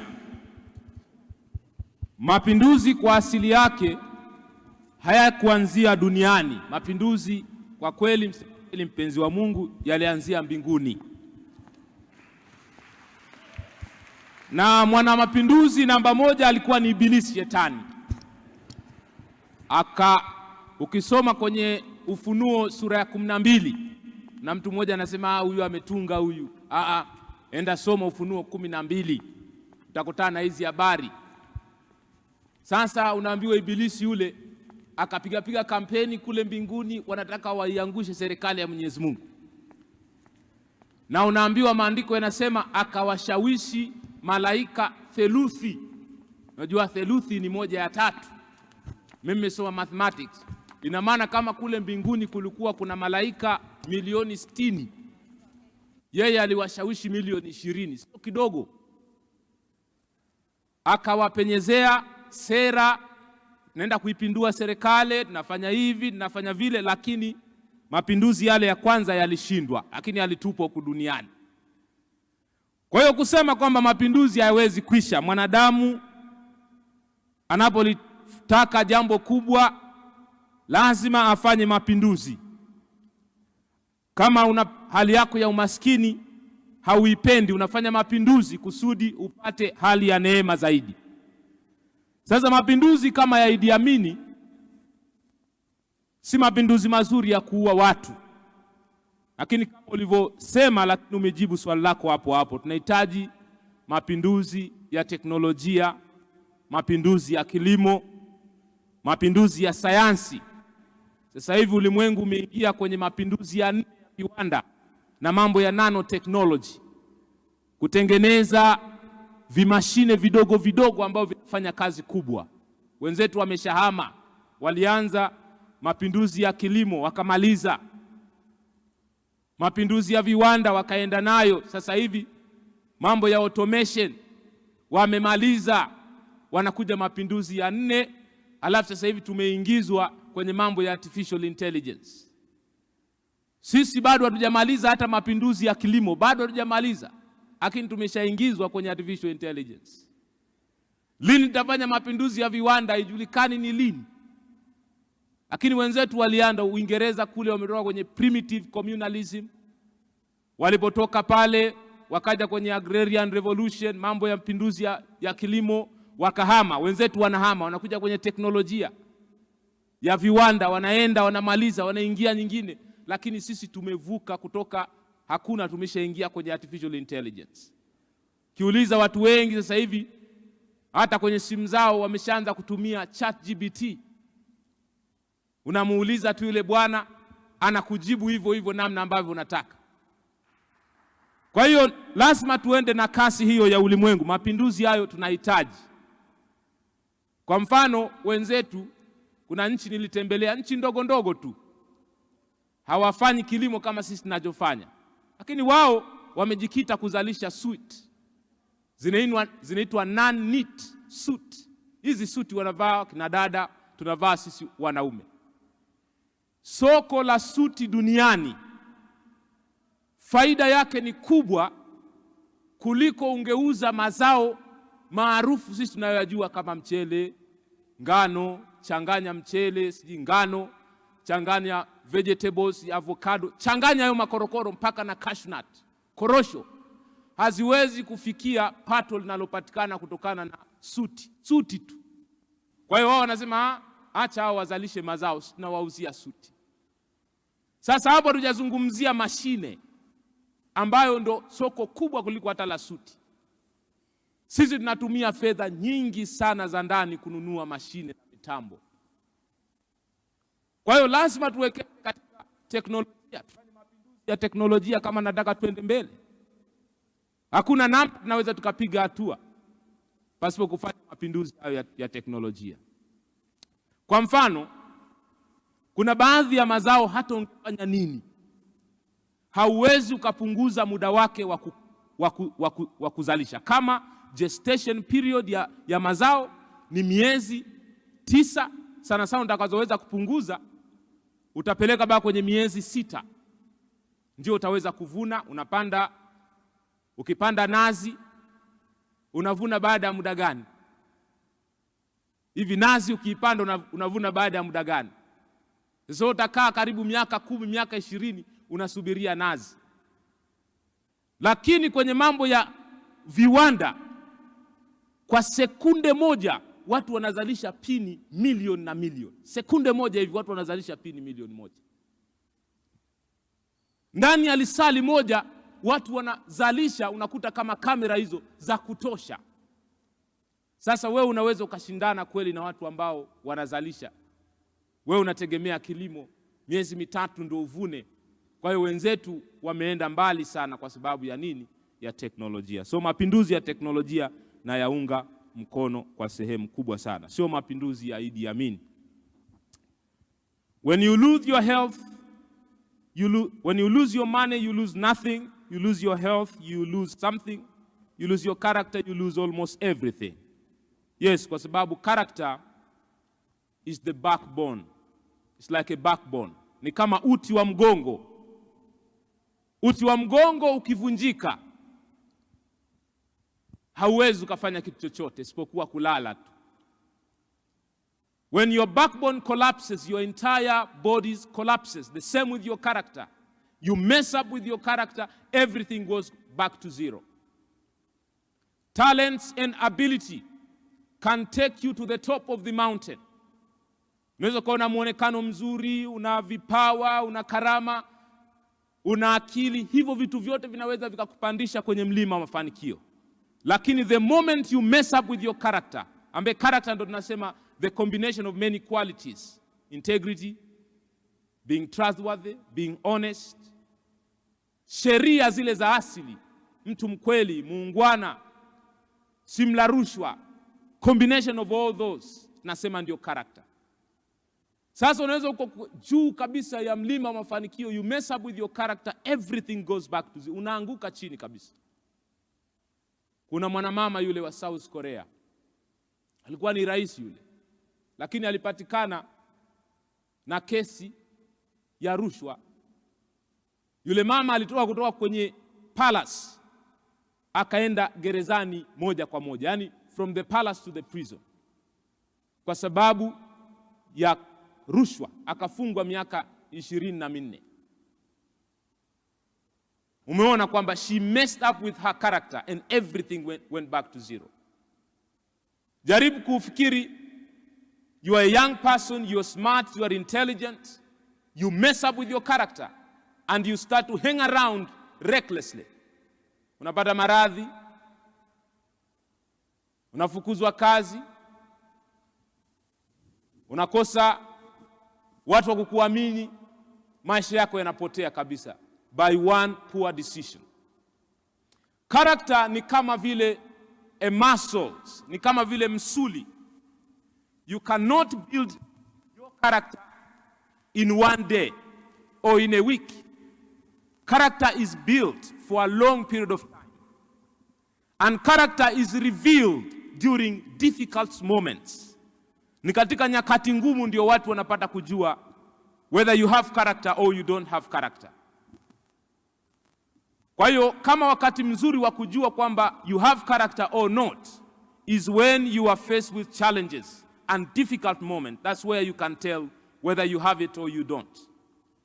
It is in difficult moments that we reveal what is in us.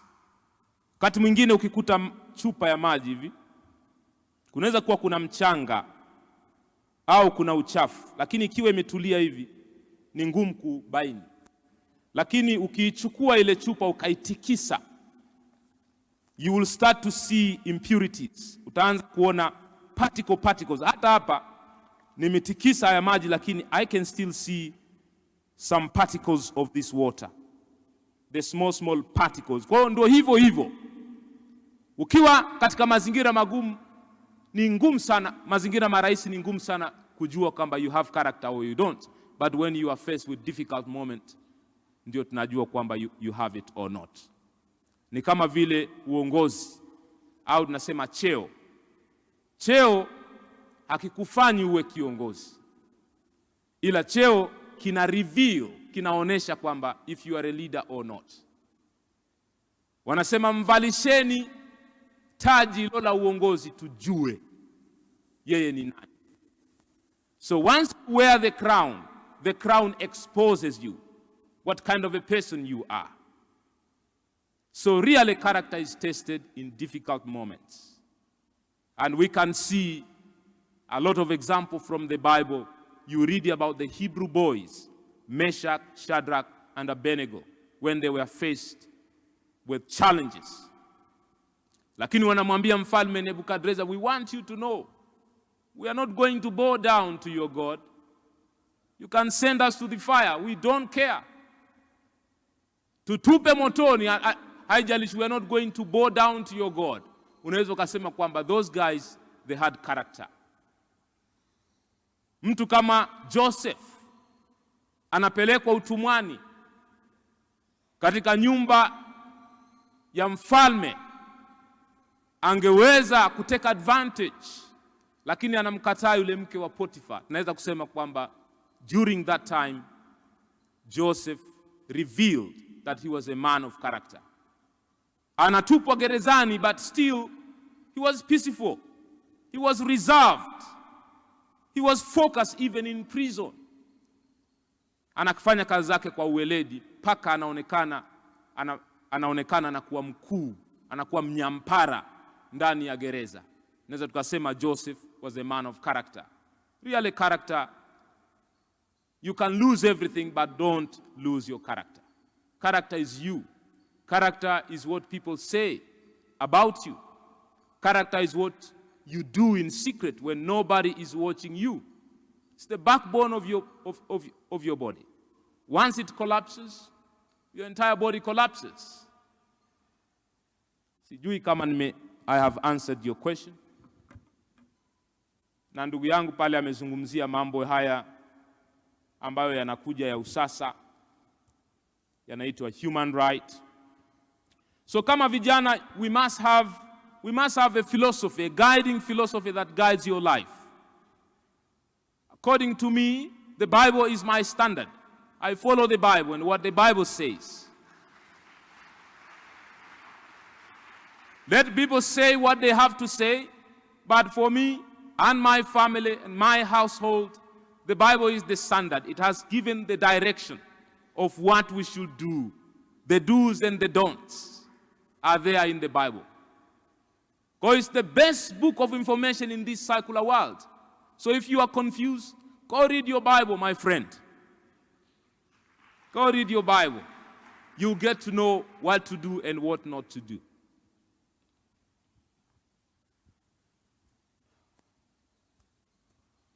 Maswali yale yameisha.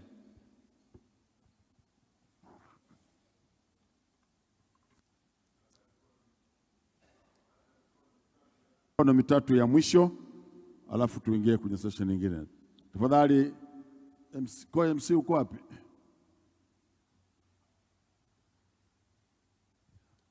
Akina mama, mbona muinue mikono? Hii itakuwa ni zamu ya kina mama. Ngoja naona hapa.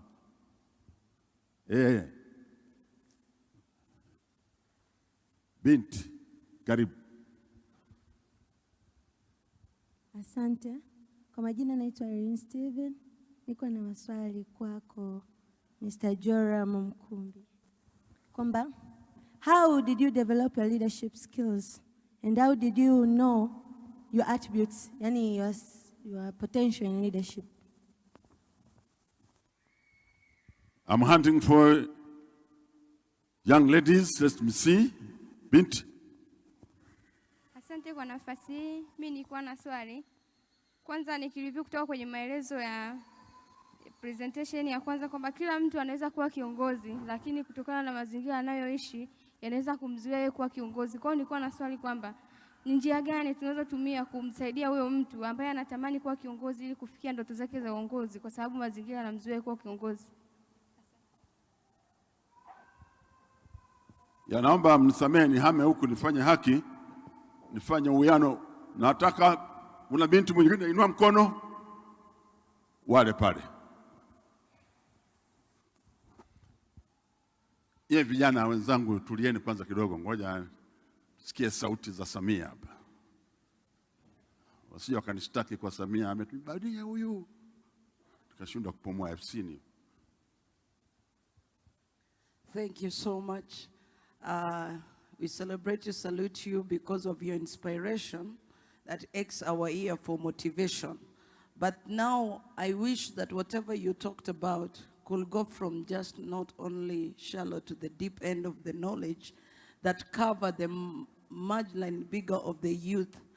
I'm a mother, but I present and I see our young people have this passion. And what you are talking about, I collected 3 main points that is really, I see in our nation here, Tanzania. Communication. Our youth have great talents. They have ideas, but they don't know how to express it the way you do. That's why everybody admires you, but they don't know how to bring out what it is in them. They are covered with fear. They don't know even how to stand before people, but they are great people. Secondly, failure has been some of the things that are put on the medias and everywhere. So many people think that if you don't acquire knowledge and you reach somewhere, maybe they are light, those people who have failed, but they are rich. So many people drop even in schools. And some, they go to school not to just sharpen their level of what it is in them, of what it is in their passion, their vision. Maybe some people, they just go to school because they just, I want to work. I want to be that person in that position, that title. Many people are comfortable with applause of success. 1 minute you are applauded with success and you relax, you don't work hard. Then you become a failure. They don't really know that term of failure. Many potentials are there. But then how can somebody be motivated like Milton Obote, that even when I failed in my class and wrote something on the blackboard, but then I became what I said and what I believe in. If we can be driven well and talk to, not just given an inspiration, but somebody to work hard and determine and move on. I am a mother right now, but I've gone back to school because even if I have the knowledge of servant of God, I need information, I need books, I need a teacher, I need somebody to lead. Thank you. Thank you very much. Hapa ndipo maneno ya Kilatini yanatimia. Experience ya docet. Experience is the best teacher. Inuka binti bana. Samahani. Nimalizie tu huyu alafu tumalize hiki kitu. Labda nijaribu kuyajibu haya alafu tutaendelea kama yatakuwepo. Maana ndio mwisho hii. Okay. Wakati tunachukua swali hili la mwisho, naomba kuuliza kwa kunyoosha mikono, kwa sababu tunaye mtu hapa mmoja wa wageni wetu leo ambaye ana mambo mengi ya kutufundisha. Anaitwa Lloyd Ward, anatoka Umarekani. So ni billionaire, ni the first African American kuwa CEO wa kampuni moja kubwa 500 Umarekani.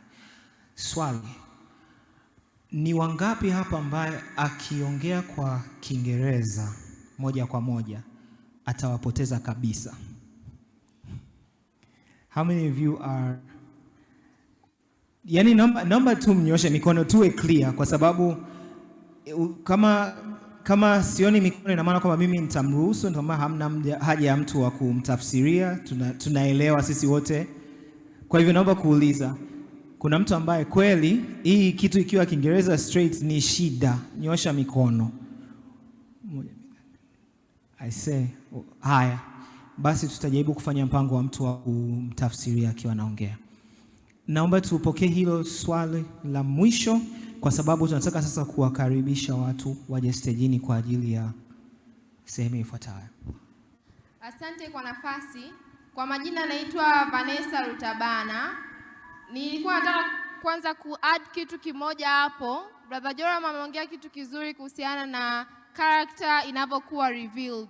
Kitu kingine kwenye revelation of character, sio tu kwenye difficult moments, labda tuseme kwenye extreme moments. Kwa sababu ukiwa pia na big choices, mfano kuna watu wengi ambao tumewaona walikuwa wazuri sana walivyokuwa hawana kitu, lakini akisha kuja kupata anabadilika. Tunamwona mwana mpotevu kwenye Biblia, alipopewa na baba yake akatapanya, lakini baadaye alipokaa akakosa kila kitu, akazingatia moyoni mwake akasema no, natakiwa nirudi. Kwa in extreme moments we also reveal our characters. When we have everything, we have choices. So we can reveal also our characters when we have choices. Kitu ambacho natamani kuuliza sana ni, when did you know that this is what you want to do in your life, and how did you know it? Kwamba this is what I want to do.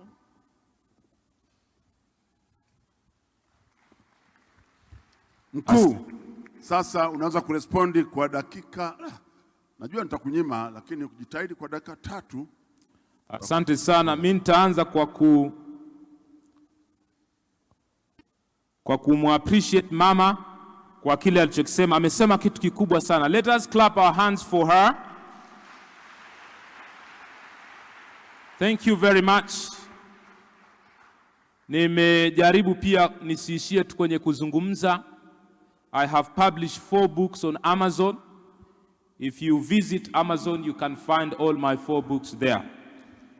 Na pia I would love to cut. Samahani sana. Naomba tukumbuke hilo swali. Joram will be here na atalijibu, lakini kwa sasa hivi ningeomba wote tusimame hapo tulipo. Nataka tuwakaribishe wageni wetu.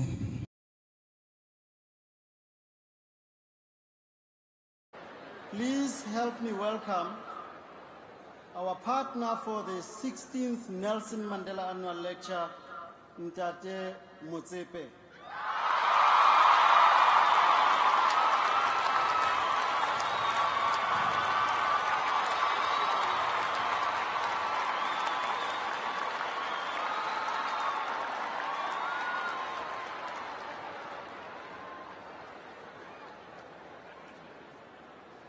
I guess at this point, you all know who I'm gonna call. I haven't said anything. Please help me welcome the former President of the US, President Barack Obama.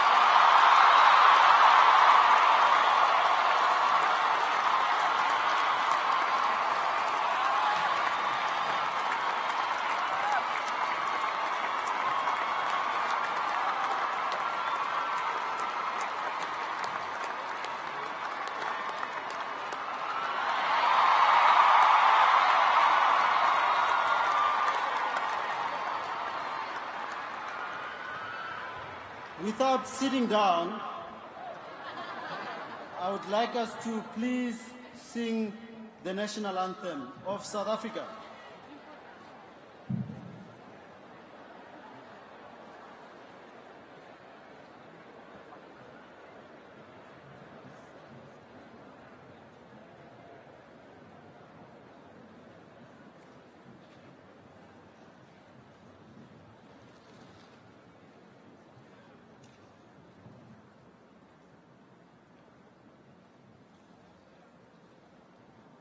This will be rendered by the Soweto Gospel Choir.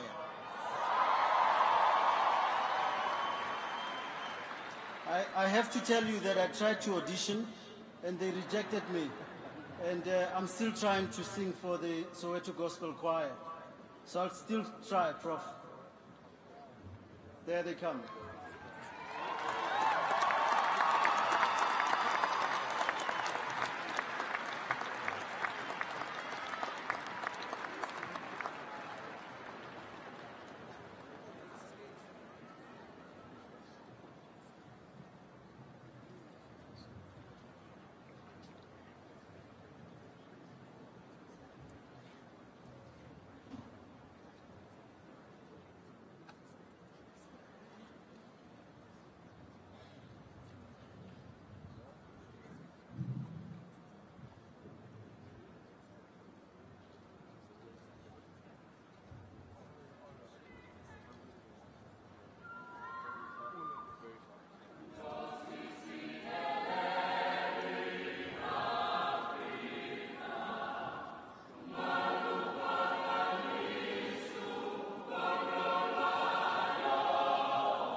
Thank you very much.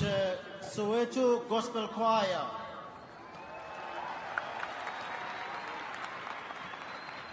They will be back again later when they will be singing together with Kirk Whalum and Thandiswa Mazwai. So there will be a music tribute at the end. Now, I'd like you to please help me welcome someone actually who was so brave when she's surrounded by these men and they were trying to get hold of the Nelson Mandela Foundation, and she said, I will do it. And we are collaborating with them at the moment. And this young lady, she will be our program director for the day. Please help me welcome Busi Mkumbuzi.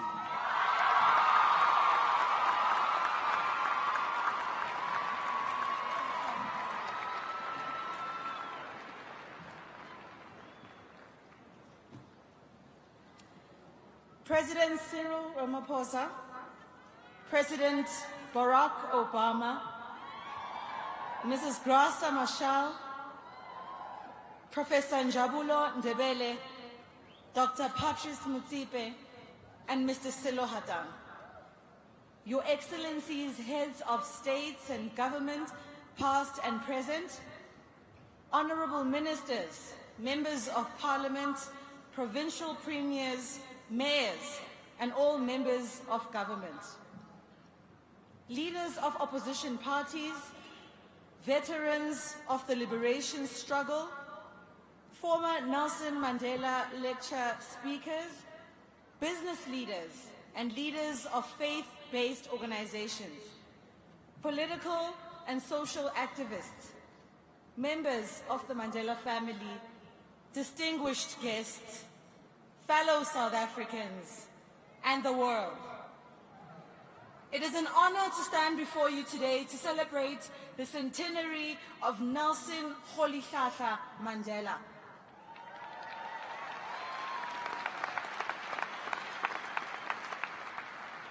Whom former President Barack Obama describes as more than a man, but as being a symbol of the struggle for justice, equality, and dignity in South Africa and all across the globe.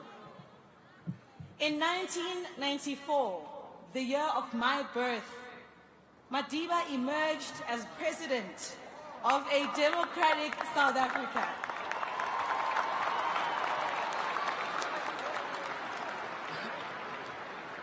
From the onset, he was committed to turning a country torn apart by years of colonialism and apartheid into a fully functioning democracy where all South Africans are equal before the law. And yet, despite our notable progress, the situation right now in the world calls on us to reflect deeply. Global political trends portray a concerted assault against the democratic values that Mandela and his contemporaries espoused.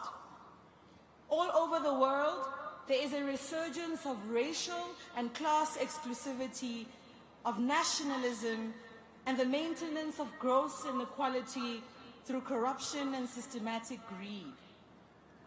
Patriarchy persists at the peril of women and the LGBT community. We did not think that so far into democracy, so many people would again face the threats of losing their elemental rights, their freedom, and their dignity. This is therefore an auspicious occasion, ladies and gentlemen, to reflect on the principles and values that defined Mandela's life and legacy.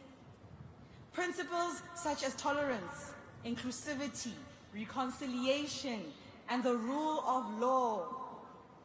These principles underpin Madiba's legacy and can heal the world of its social ills.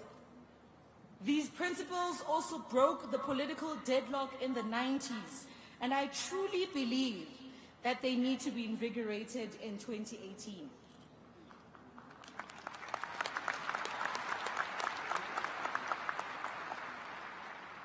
Standing before you as a young black woman born and bred in the sprawling working-class townships of Soweto, this occasion must especially motivate the youth.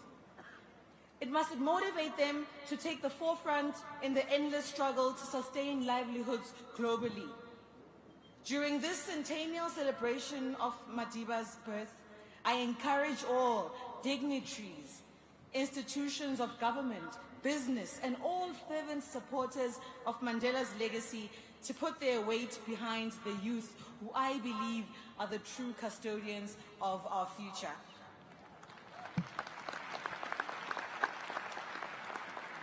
With no further ado, ladies and gentlemen, to mark the opening of this special occasion, it is a great privilege to welcome the Chairman of the Board of Trustees of the Nelson Mandela Foundation. He is an established scholar who has been a key figure in South African higher education, an author whose critical and creative writing have tackled the effects of apartheid on black communities, protest, democracy, and reconciliation. Please give a resounding applause to Professor Njabulo Ndebele.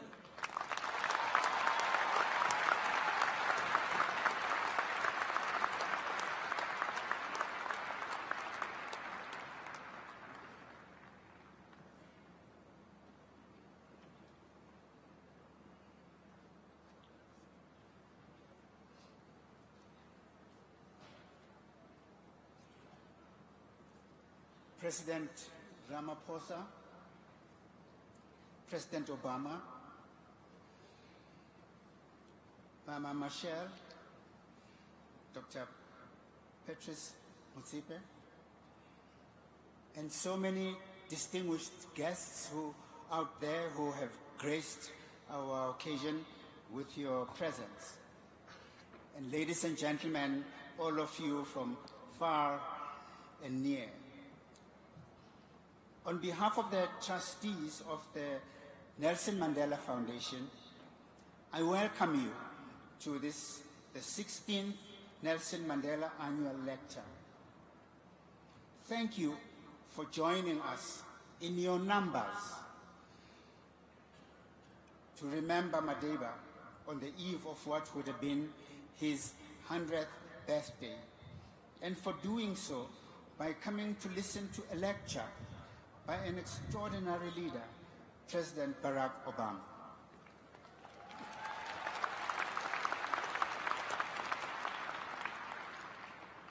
This is the biggest Nelson Mandela lecture we have ever hosted, something eminently appropriate, I think, for the centenary. Our late trustee, the Venerable Ahmed Kathrada, never stopped demanding that we should hold the lecture in a stadium. Today, he has finally got his wish.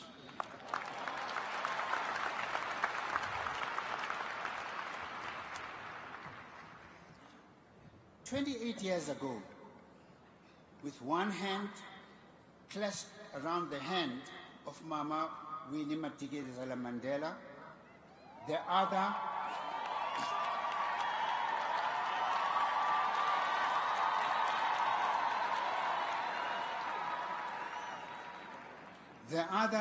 raised in a fist, Nelson Mandela walked out of Victor Verster prison into a country waiting for his leadership. Would he, outside prison at last, continue to inspire as much as he had done when he was inside? In a racially polarized society where political friends and enemies were frighteningly easy to identify by skin color, few South Africans were aware just how Mandela's release represented a unique and unexpected ways the complex art of the possible. It required that he take enormous personal risks to lay foundations for a negotiated end to over 3 centuries of racist, economic, and social oppression in South Africa. He had to find a way of cutting across embedded histories, structures of governing, and the human attitudes they had given life to over time. He had to find a way for South Africans to begin to see one another differently. It was a task that required a particular kind of leader. Now, for this particular leader, there are countless anecdotes that individually capture some essence of him. The anecdotes collected recently and published in one of our centenary publications, which bears the title, I Remember Nelson Mandela, makes for a most joyous read that I recommend. These anecdotes are told by many from various stations of life who worked for Madiba or for his organizations. But today I want to recall a personal all-time favorite anecdote of mine. It is not in that book. Richard Stengel, who collaborated with Nelson Mandela on his autobiography, The Long Walk to Freedom, tells that particular one. And here it goes. We were once on this airplane flight down in Natal, and it was a prop plane. I think there were 6 seats in it, and there were maybe 4 of us in the plane. As soon as he gets in an airplane, he, Madiba, picks up a newspaper. He adores newspapers. For many years, he didn't have them and revels in the touch of them. And he reads every stupid story. And so we were sitting in this plane. The plane was up, and he was reading his newspaper. And we were about, I don't know, halfway there. And I saw, to my great horror, that the propeller had stopped going round. And he said very, very calmly, Richard, you might want to inform the pilot that the propeller isn't working. I said, yes, Madiba. I walked to the front of the plane, and the pilot was, of course, well aware of it and said, go back and sit down. We've called the airport. They have the ambulances out there, and they are going to coat the runway with foam or whatever they do. So I went back and told that to Madiba, and he just, in that very solemn way of his, mouth sort of down, listened and said, yes. And then picked up his newspaper and started reading. I was terrified, and I calmed myself by looking at him, and he was as calm as could be, like the prisoners on Robben Island that must have looked at him when they felt scared. He just looked as calm as could be. Well, the plane landed safely while Madiba retained his calm and flustered expression all the way as we stopped off the plane. But when they entered the airport, Madiba took advantage of a quiet moment with Stengel to make an unexpected confession. Man, he said, I was scared up there.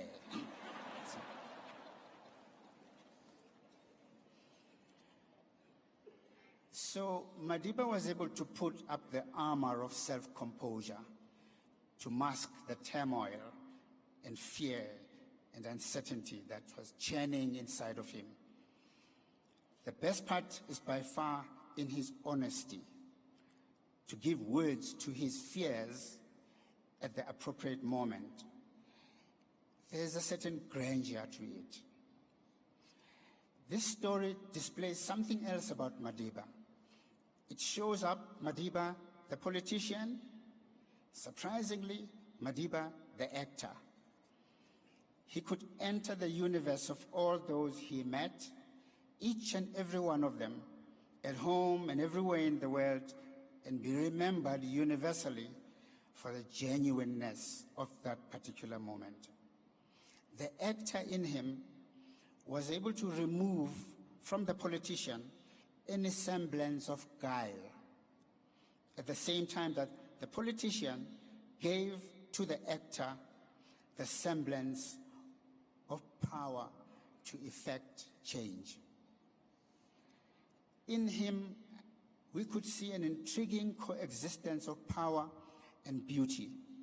It is a coexistence of attributes that he bequeathed to us in the hope that 24 years after the birth of our constitutional democracy, we would be more powerful and even more beautiful. Through Madiba the actor, displayed in this anecdote, I want to pay tribute, therefore, to all actors, artists, writers, dancers, musicians, who in their different art forms are able to feel intensely the characters they become, the thoughts they think, the feelings and emotions they feel deeply. They make real the experience of being truly alive.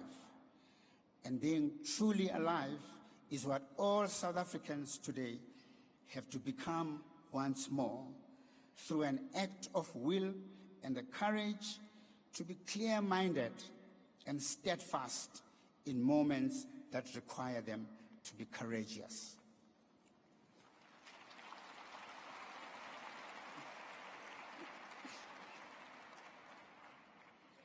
There are many South Africans today in government, in their political parties, in offices of traditional authority, in their trade unions, in their churches, in their schools, and in their governing councils, and in their sports associations.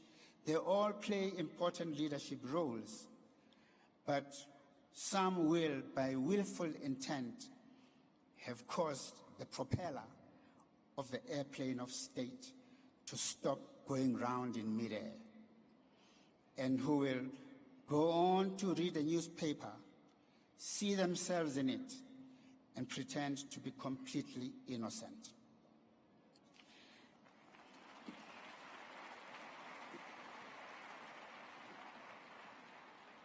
Some will even call a press conference and then say nothing at it.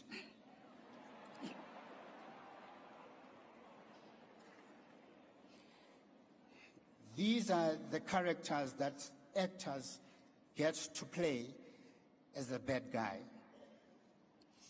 We saw in our Madiba anecdote the ability in a leader to suppress inner fears in order to be brave for other people.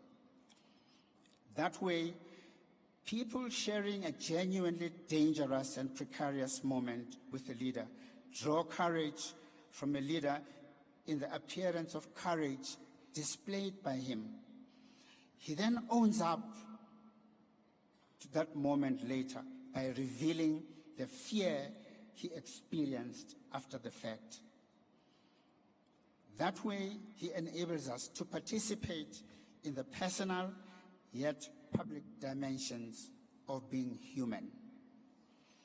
I call on all those among our leaders who wear the faces of innocence to stop being the bad guy, step out of the airplane of those whose propeller they had willfully stopped, and after a safe landing, emerge from that plane and say, "Man, I have been corrupt."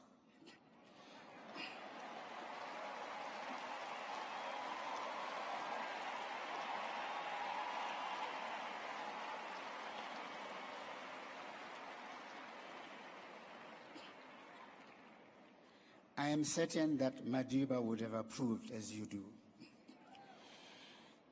Let us remember those 4 years of difficult negotiations in which, despite some significant loss of life, South Africans did not slide into a bloodbath of a racial war.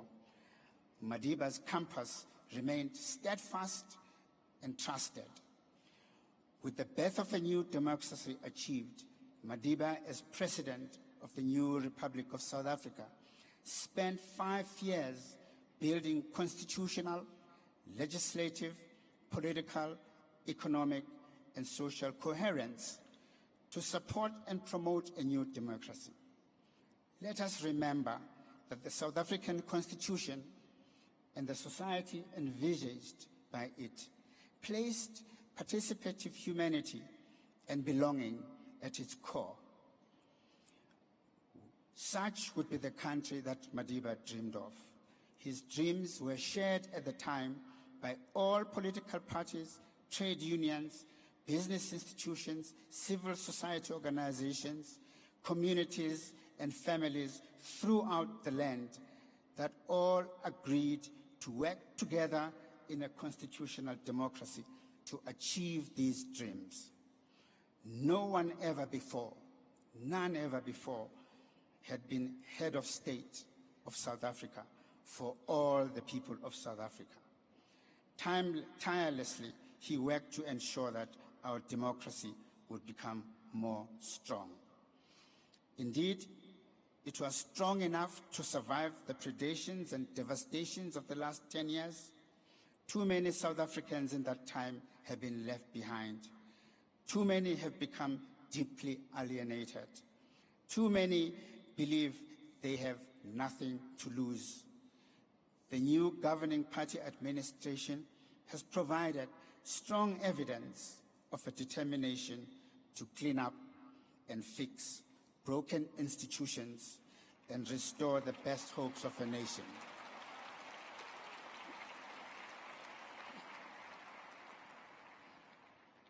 But the demand from those left behind is for a fundamental transformation of our society.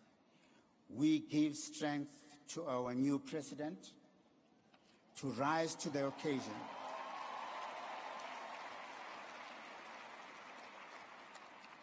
To rise to the challenge with all of us, fellow citizens, by his side.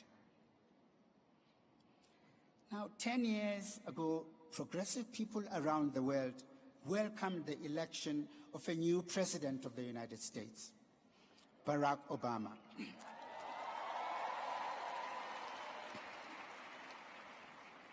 A leader who sought to bring hope and renewed optimism to a democracy more than 200 years old. To many, the Obama presidency offered the United States a dream of a global future that people could aspire to, one that inspired belief in human solidarities that could be forged across national, economic, social, and cultural divides.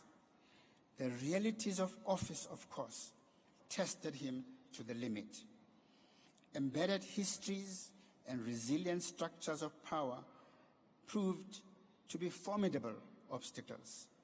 Inclusivity as a democratic ideal had not become strong enough over the centuries of democracy to keep at bay racism, official forms of violence, and class-based insecurities that take on an ethnic, racial, and nationalistic forms of expression. To many observers,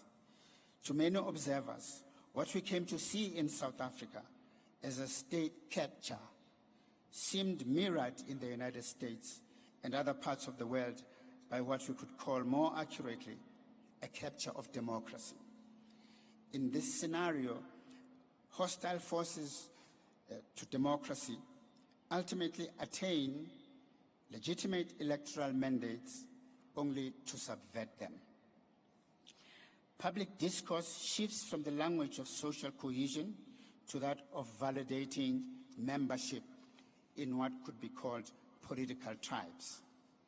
The persistence of structural racism and of denialism in relation to received structural privilege deepens historic divides, as do the whims of the market, structured through 5 centuries of global capitalism. Consequently, multitudes of people across the world live below basic poverty levels on the margins of in every other sense. In the centenary year of Nelson Mandela, we welcome the voice of President Obama to this platform. He has confronted the global challenges I have alluded to in ways that very few have. He has been in the crucible in ways reminiscent of Madiba during the dangerous, turbulent years of the 1990s here in South Africa. He has things to tell us which are worth listening to. He has ideas which I believe will need us to strive to hear the call of justice and begin to reimagine democracy. To conclude, let us find the Madiba in each of us. Let us be the legacy. Let's be the citizen who creates with other citizens our common future to restore beauty, purpose, dignity, and strength to our country. Let us be enriched by this beautiful day. I thank you.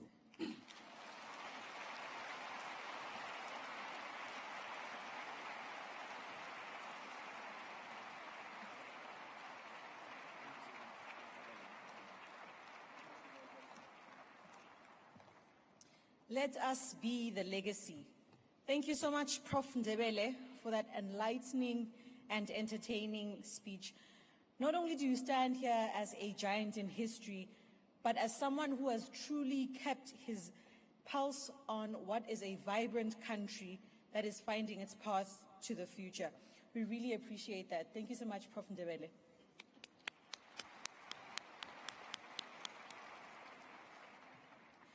Our next speaker is an activist from humble beginnings who rose to become a world-renowned business leader.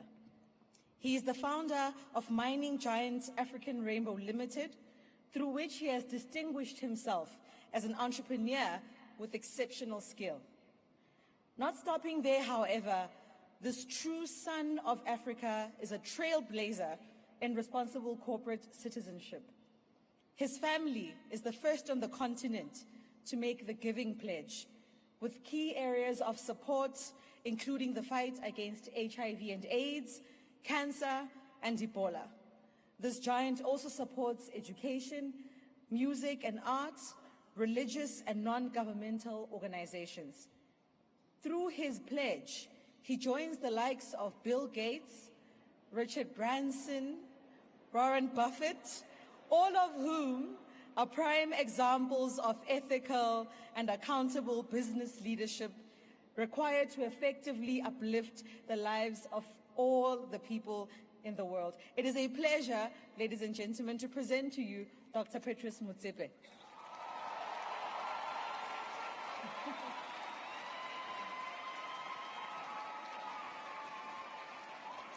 Thank you. Thank you. Thank you very much. I think the presence of each and every one of you is a living proof that the legacy, the spirit, the values of Nelson Mandela is alive.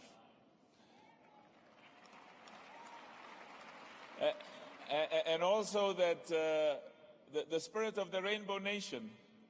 I mean, you represent South Africa in its beauty, in its inclusivity, in its common commitment to what Nelson Mandela stood for. And I think all of us take huge encouragement and huge inspiration from the commitment to uphold the legacy of Nelson Mandela and to continue this country on the path that he set for us. I'm now going to start by recognizing and paying my respect to President Ramaphosa and to welcome Barack Obama. Welcome back home, Barack.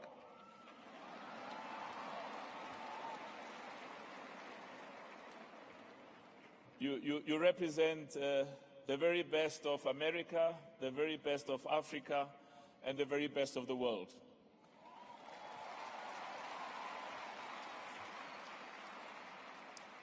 Mama Grasa Machel, we're most honored to see you here with us. The Mandela family, I saw Zinzi, Zenani, and various members of the Mandela family. Can we clap hands for them, please?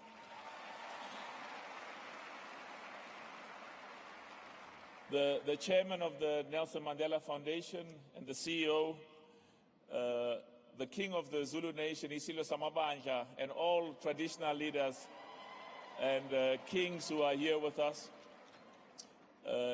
His Grace Bishop Barnabas Likhanyani, and all of the religious leaders and faith-based leaders who are here with us.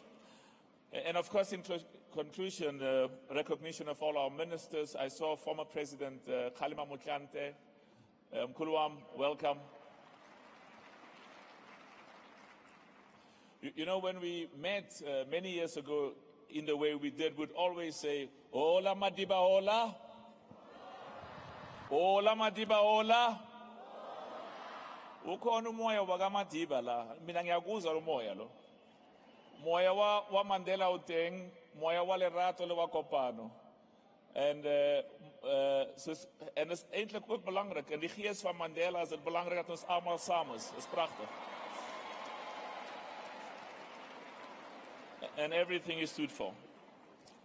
Now, in 1994, when Nelson Mandela was inaugurated, it was a deeply, deeply emotional, it was a historic day, but a deeply, deeply emotional day for all of us. And I remember my wife and I, Precious, we shed a tear because I think many South Africans were very emotional. We never thought that we would live to see Mandela take that oath as president of this country and unite all of us and give hope and inspiration to all of us. But President Obama, we had the honor of also going to your inauguration in 2009, as well as in 2013. And we left and worked in America for some time. And to see you, a president whose father grew up in Africa, take the oath and say, "So help me God," was a deeply, deeply emotional experience for all of us. And on that day as well, we also shed a tear. And because it was living proof that in America, as well as in anywhere else in the world, and particularly in South Africa and in Africa, every young man, every young girl, through hard work and sacrifice, can realize the very, very highest of their dreams. And your presence here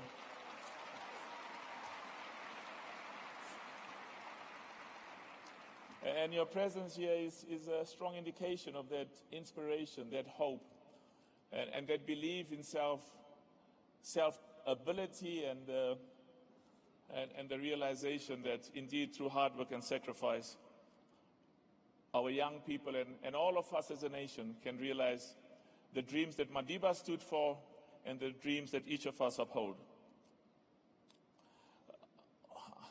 I think all of us have very special memories of Nelson Mandela. And when I was asked to say a few words on behalf of the Motsepe Foundation, I thought of two occasions that came to mind. On the one occasion, we had a meeting with Madiba as business leaders. And I think the meeting was in Sandton, at the Sandton Convention Center. And a few months afterwards, we had another meeting. And he called me aside and he called me aside and he said to me, there was something I liked in what you said at the business meeting at the convention center. And I was a bit embarrassed because that meeting was so many months ago and I didn't remember what I had said. So I sort of humbly asked, Tata, can you please remind me, what did I say?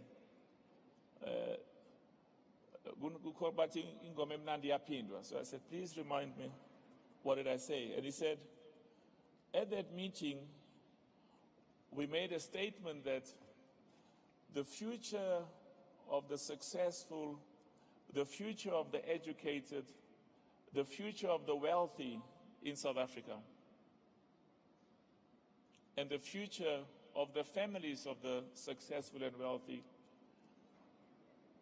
is not bright, and in fact, they do not have a future if the poor and the unemployed and the marginalized have a future. And that memory stuck with me for many, many years afterwards. And that was partly why in 1999 we formed the Motsepe Foundation, and in 2013 joined the Giving Pledge, because it was also part of a recognition that all of us are what we are because of the people of this country, because of the sacrifices, because of the hard work. All of us in our lives had somebody who gave us a helping hand. And there's a huge, huge obligation on those of us who are in a position to make a humble contribution to give those who are less fortunate a brighter future. What is also important, particularly in this era of corruption, in this era of people in various positions of authority, particularly in government. But corruption is not confined to government. Many of us in the private sector also have to be very, very careful. In fact, in most cases, in order for you to have a corrupt politician, you need an equally corrupt businessman or an equally corrupt entrepreneur.